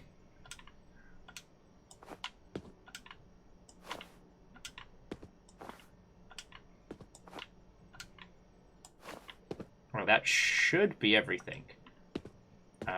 Oh, okay, so it turns out I did put the nice and spicy in, so... Alright. Let's see if I successfully cooked up a curry. Yeah, half a char indeed. Alright, place the meal at the dining room table setting.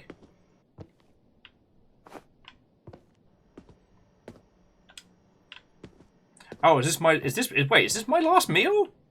Am I not making food for 2?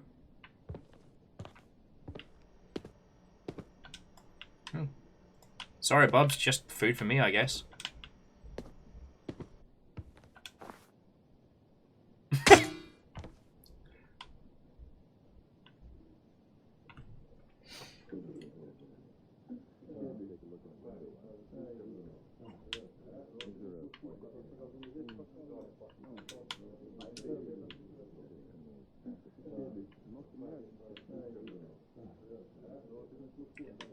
is happening.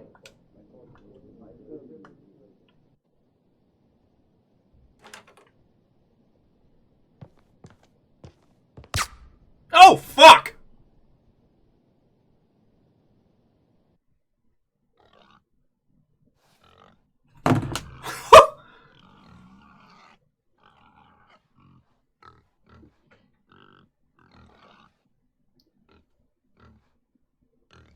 Welp!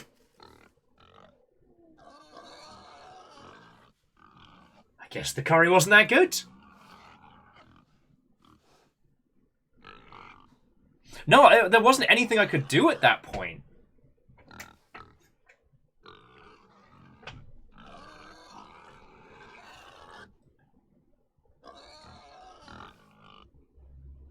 At least I don't think there was. Shit, now I want to try again.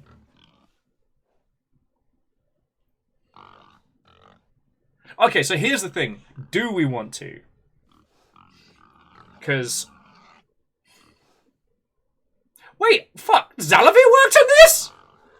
What the fuck? Zalavi! Like he'd be in the house. Well... That I did not expect.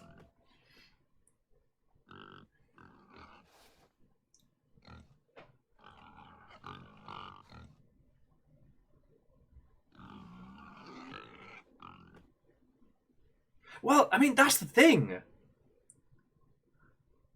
That was exactly as we were told it was going to pan out.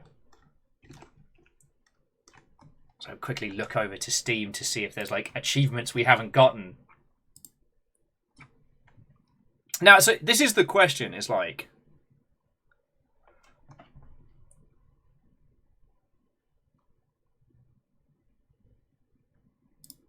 If we have a look at this, what is there we could have done different?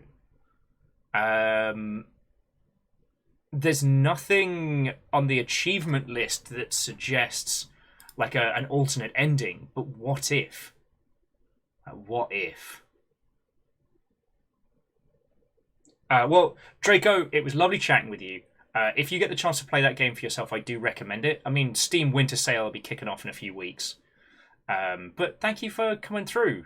And it definitely reminded me of the Sopranos ending.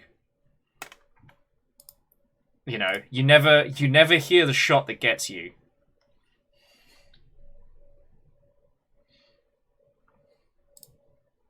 But it was interesting because I don't find myself... It definitely made me jump, but there was such a haunting acceptance in that title. Do you know what I mean? There was such a... There was a piece to it. And Lizzie was saying that they really liked that ending for the character, and it was, yeah, it was a choice they made of their own volition. Like, they kept trying to... Like, the Hitman guy was desperately trying to talk him out of it, desperately trying to say, like, no, like, you can keep doing this. And then at the end, you know, just saying, like, all right, just leave the door unlocked. I'll give you the afternoon. Like... And Moose makes a good point. I doubt there's a different ending because this game is about facing the end. And the weird thing... sorry, I'm going to get our next game set up because we definitely need a chipper palette cleanser after that one. But it was their choice. It played out how they chose it to. Do you know what I mean? Sorry, I'm making very, very, very obvious statements here. I'll put up some smooth tunes to balance it. But we weren't a person who was screwed over. We weren't someone who was... We made an active choice in that space. And while we also suffered the consequences of our actions, we took those actions fully knowing. At least our character did. We, the player... I don't know, I initially felt a bit...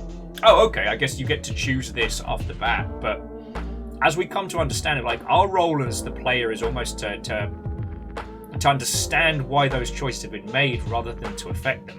The reason that makes me think is because there was one scene that we missed. So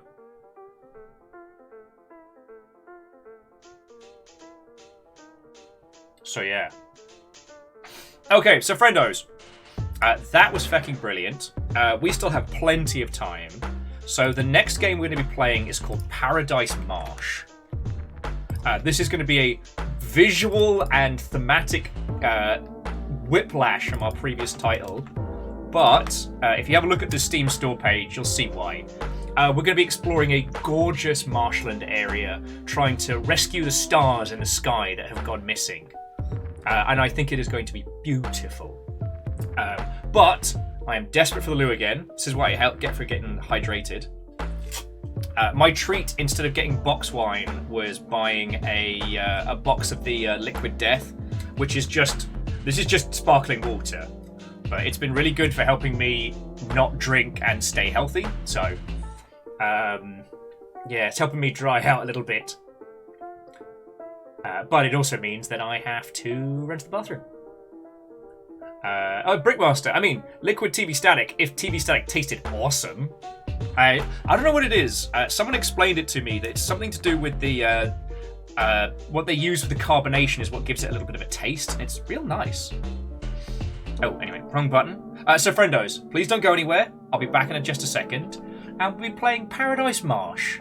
So we'll have a little trundle about. I also think Paradise Marsh will be a good game to talk about Adios. But, yeah, I'll be back in just a second.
And while I've been gone, you lovely terrors have been filling a pint glass, so feckin' thank you.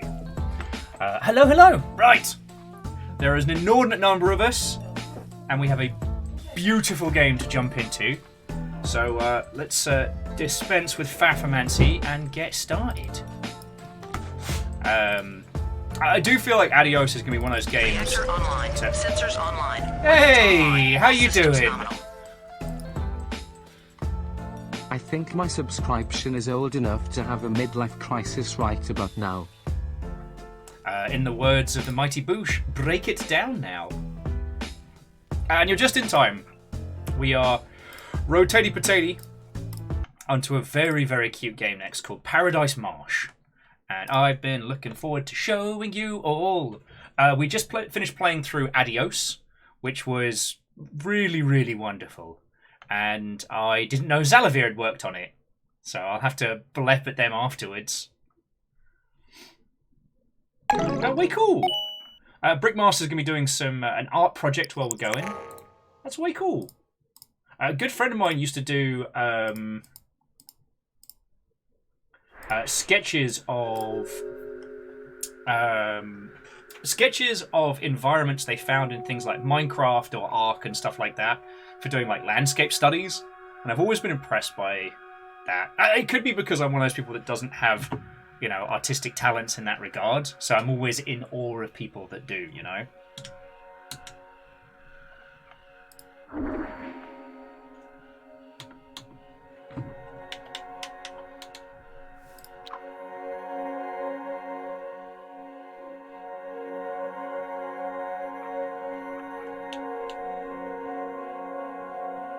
Okay.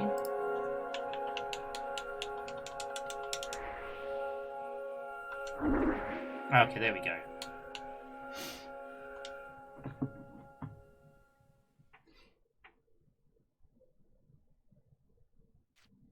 I will say, like, it's weird the things of Adios that have kind of stuck with me out of that run-through. The one that struck me was the no one says I guess about hobbies. You know, hobbies are something you truly do love.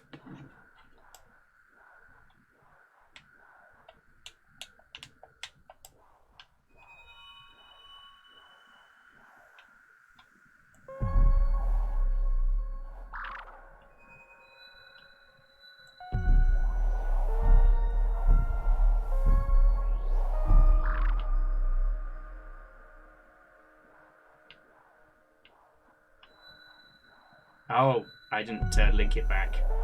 And so we're already just playing with great big stars, I guess.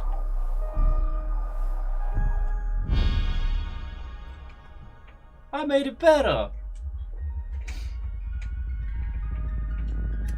Oh god, no, wait, I broke it. I broke the sky.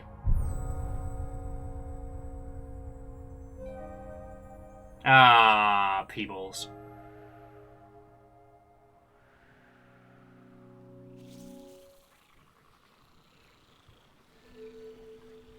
Oh man, Prince of the Universe is going to be livid at me.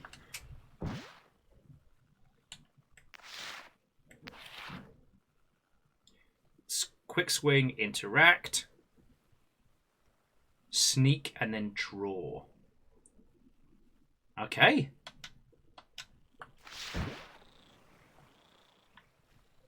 Oh, push up. Okay. So welcome to Paradise Marsh. And it is gorgeous. You can see why I wanted to do this as kind of a juxtaposition to the previous game. Like, the interesting thing about Adios was that it was all about our choices and our expressions in the face of things we could not control. Oh. Hello. You are a message in a bottle.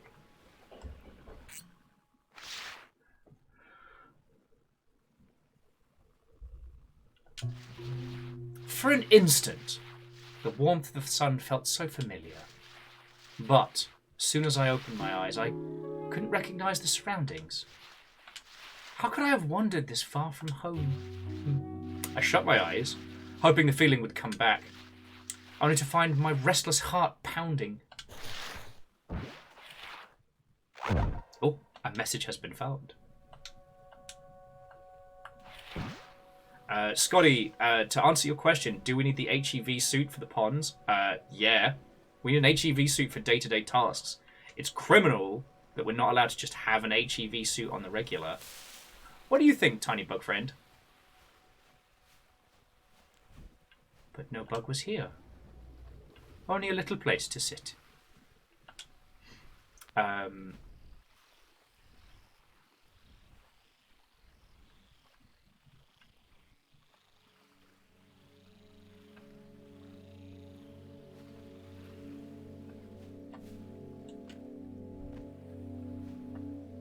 And Deus, I don't think that you have to build yourself an HEV suit, but I think you deserve one. And sadly, I can't provide one for you.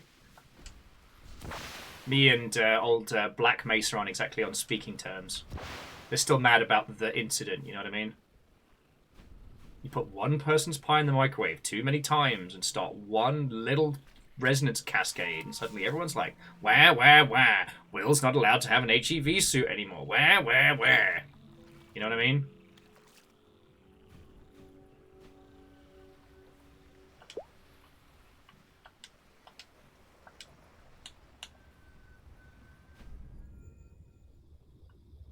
Huh.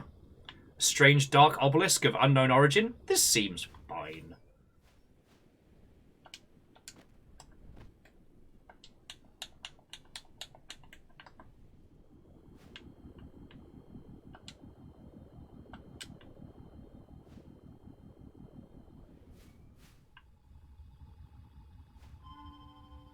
Oh, it's the whole ass sun. Okay, I was wondering what that was.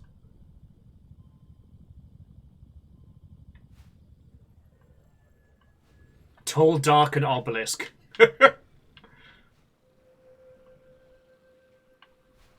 God. Spooter.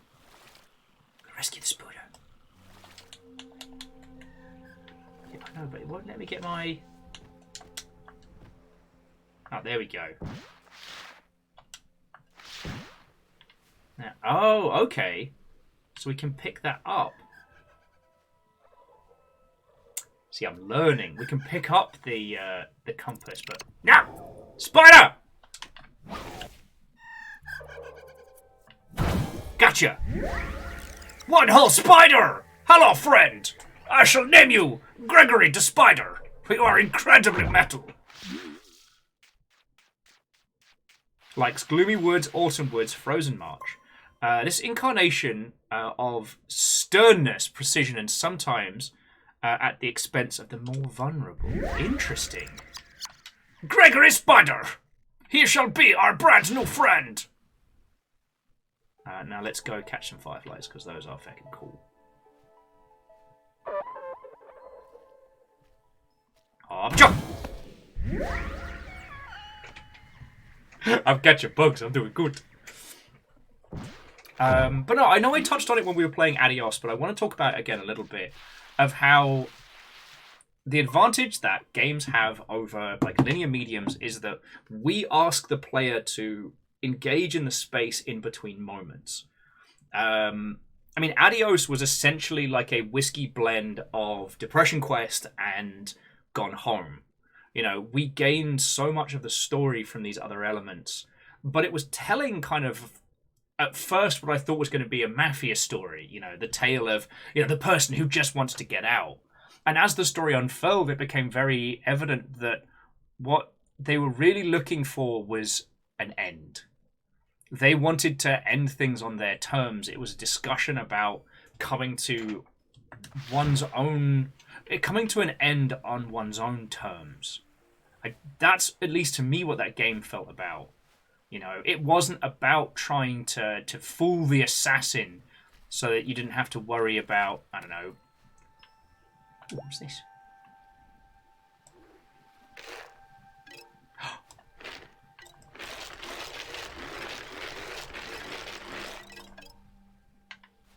Sorry. It wasn't about trying to fool the assassin or trying to come up with the perfect combination of moves so that you can, like, outwit the baddies come the end. That wasn't what that was about.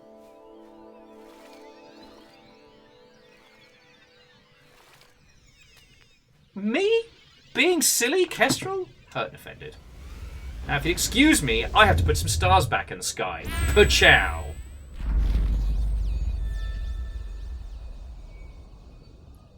Ah, yes, there's Spider Star, and there's Firefly Star. It all makes sense now. Let's go catch some more bugs.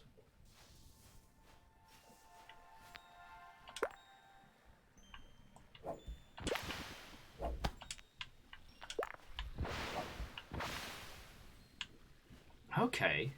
I think, sorry, from this game, it seems very content for us to just be in the space, which I really love. And the other thing is it's very reactionary, so I think later on we have to do things like throwing rocks in the right areas to unlock. Alright, so there's some bugs over here.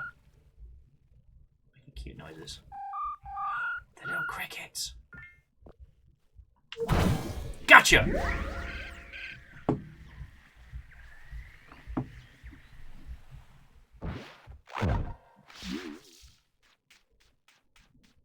And I kind of half touched on it as well while we were talking about the previous one, because the reason I brought up Telltale is that the thing that Telltale mastered back in the day was creating experiences where you didn't really have any like choice or freedom, but you felt like you did. You know, I'm kind of reminded of the Froggy! I'm reminded of the season opening to The Walking Dead, the second season of Telltale to The Walking Dead, where you encounter a dog, and the number of little things you can do with the dog and interact with them really does make it feel like it is your choice and your story pushing things forward. It's not. It's a very carefully constructed environment, but it really does feel like yours.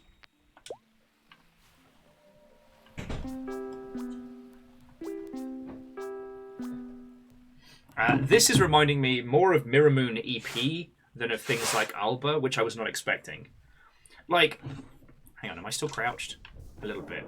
So, like, look at this wonderful kind of unfurling, slightly surreally beautiful environment. Like, this game is not explaining diddly squat to us. This is just a world that we are being asked to explore and inhabit, but with no extreme direction other than catching them bugs. And the bugs are being put back into the sky. So we can kind of see what our goal is. But there's no, it was the fourth age of man. We just pick up a daisy. Oh, that's a real cute daisy. What happens when I use the daisy? It plays a little tune. That's fucking cute. At 50p and a bag of skips says that later on we'll have to use that knowledge to try and like entice animals and bugs to come out. But yeah, for the most right now, we're just exploring. Oh, it's an ice lolly. Oh, now we are freezy. I accidentally gave us brain freeze, friends. I'm sorry.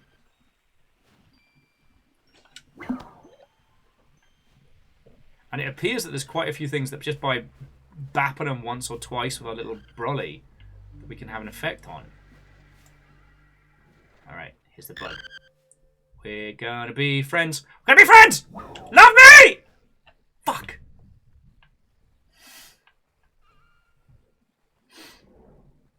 Oh, Scotty, have I offended you? Have I upset you? Is there a reason you feel the need to taunt me? Scotty didn't buy Skip's Day, got Frazzles instead. Alright. Chubby bird. Yeah, let's be friend. Bird friend. Oh. Tweet.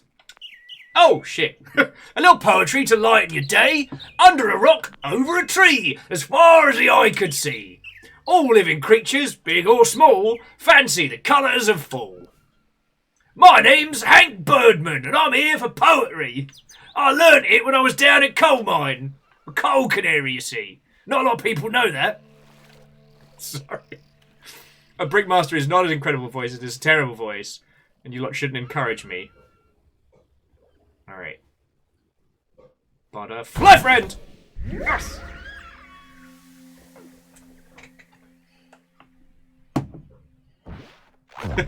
Yeah, Naru Hoodie. That's me yelling at Mr. Twitch. Love me! Majestic and vibrant, yet very delicate insect. Its wings are the emblem of fertility and romance.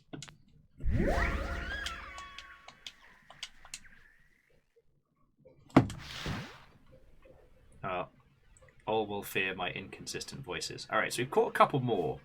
So I'm going to try and catch a couple more bugs before we hit the obelisk again, but... Oh, what was the other game? It wasn't Love. Love was the MMO. God, I hate how I always forget this. There was a game that came out ages ago that had a simpler but similar kind of art style to this. And it was a non-game. Or at least that's what it was described as at the time. I think now we have a better understanding of these things. Hop jump! Frog! Yes! Fucking yeah! Froggy! It was described as a non-game at the time, and it had a very similar kind of vibe to it. And the idea of that game was just to be in the space, to go play with things, interact with the creatures, but there was no goal, there was no guide other than be here. And that's definitely something powerful that we're kind of learning.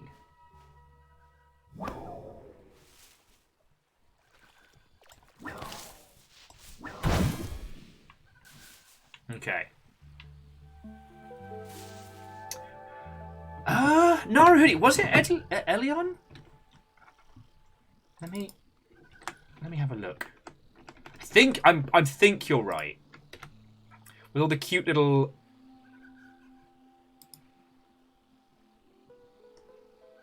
Oh! Okay, it wasn't, but feckin' thank you. So Naruhoodie, I know this game, but I had completely forgotten about it.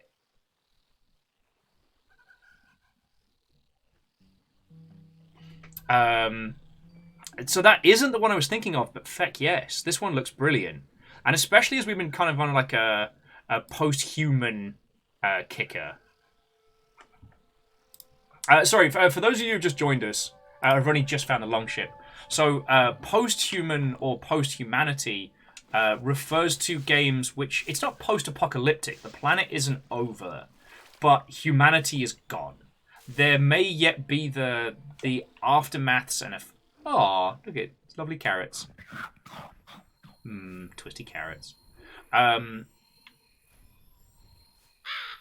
Caw! Lucky you!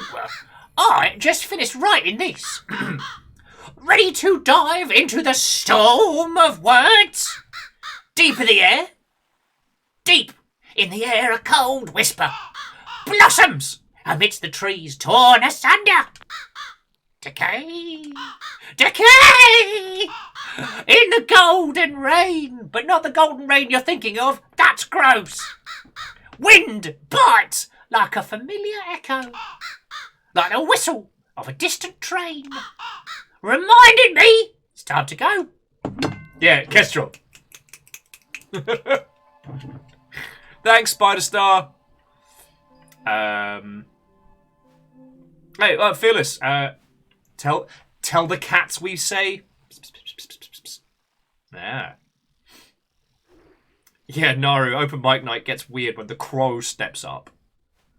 You know what? I'll keep having a think about it, but the reason I was trying to remember that specific game is that it was described at the time as a non-game, but the term was something that kind of predated what we'd come to know as walking sims. And games like this are kind of like a free-form exploration. Like, this isn't a non-game. There is a... Crazy! No! Fucking tadpoles. Yeah, you think you can run from me? I'm the tadpole master! No! Yes! Sorry. Proteus! Verdenflow, thank you! God. Apparently I am just a complete and utter dingleberry dingus today. Proteus was the game I was trying to think of.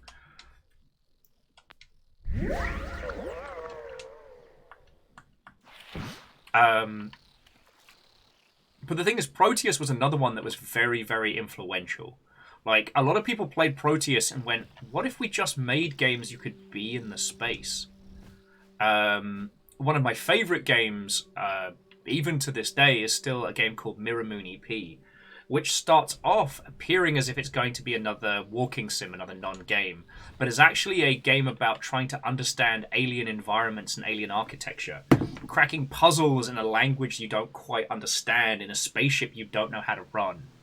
What was really cool about that is that at the height of it, Mirror Moon EP was broken up into seasons, and if you were the first person to discover a planet in that season, you got to name it, which was real nice. And because it was so weird and arty and obscure as games go, you know, you didn't end up going to the planet Dickbutt 70 Fart Fart. There was a few Smash Mouth All-Stars, but that's another story.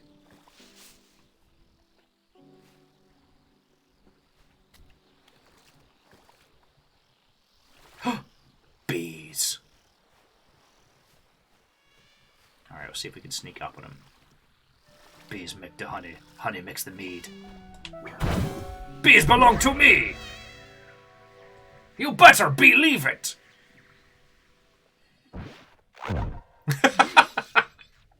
Sorry, Kestrel said, well, the planet Dickbutt 70 Fart Fart was a nice place to visit, but I wouldn't want to live there.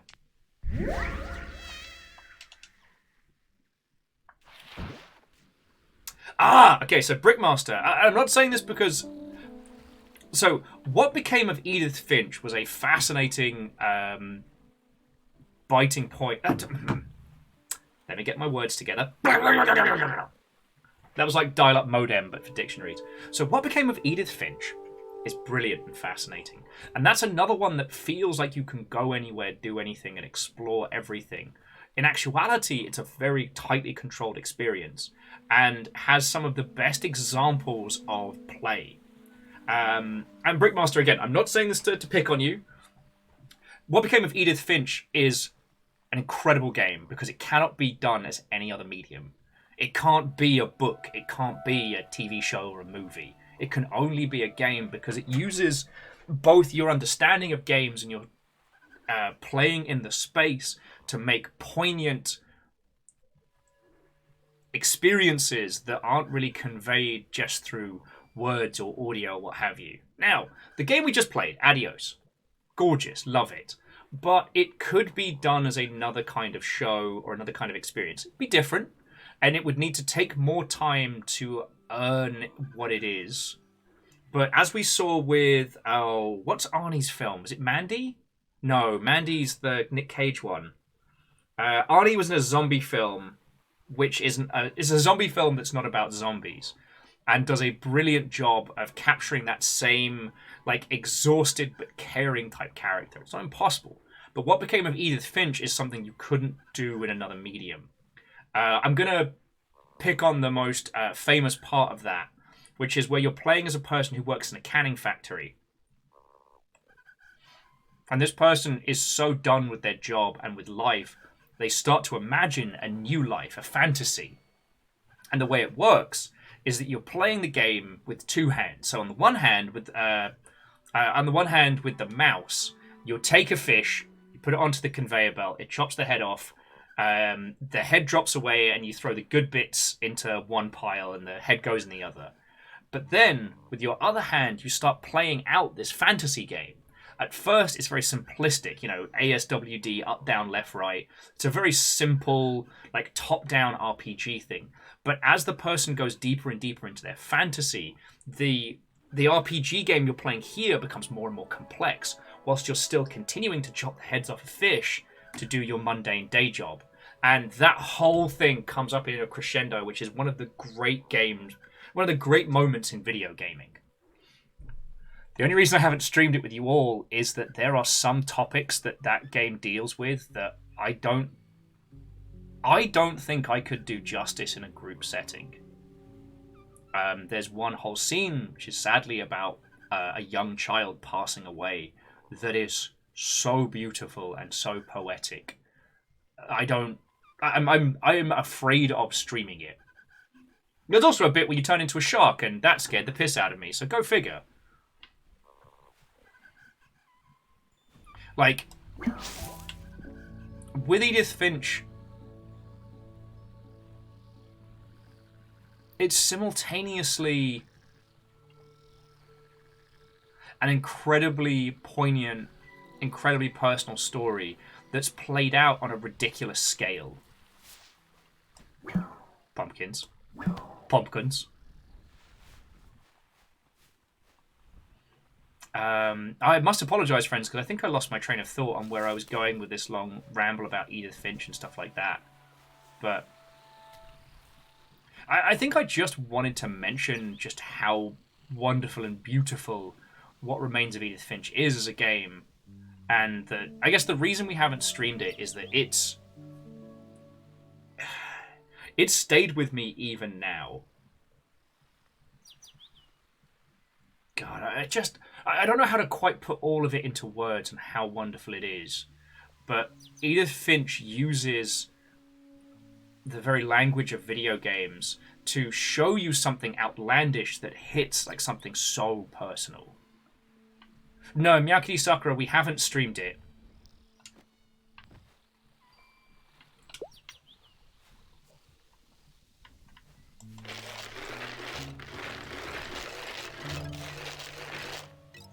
I mean, Meowkity Sakura, I might have done it in the before times, but I don't think we... Did we finish it?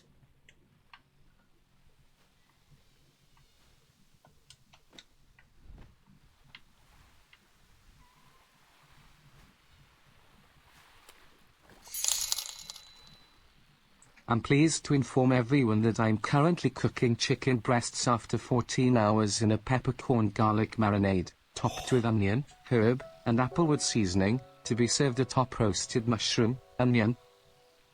Fuck me running! Deus! Are you just picking up the slack from Rilu? Bleed Nora! Oh, glad I had a burger earlier, because I do declare. Ow! God damn it! And now I walked into a rake. That's what you did, Deus. Deus, thank you for the $3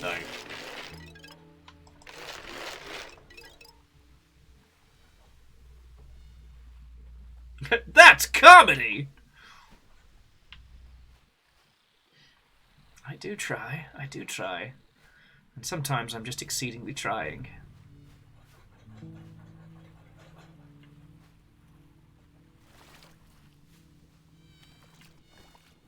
Bumblebees.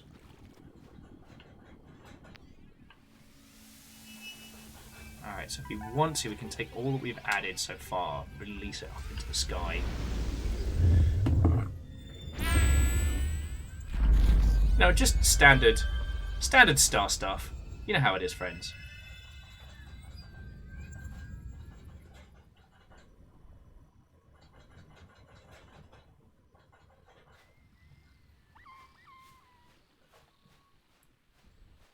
Hello, little fireflies. Oh, I don't know. Was that fire there before? Go check it out.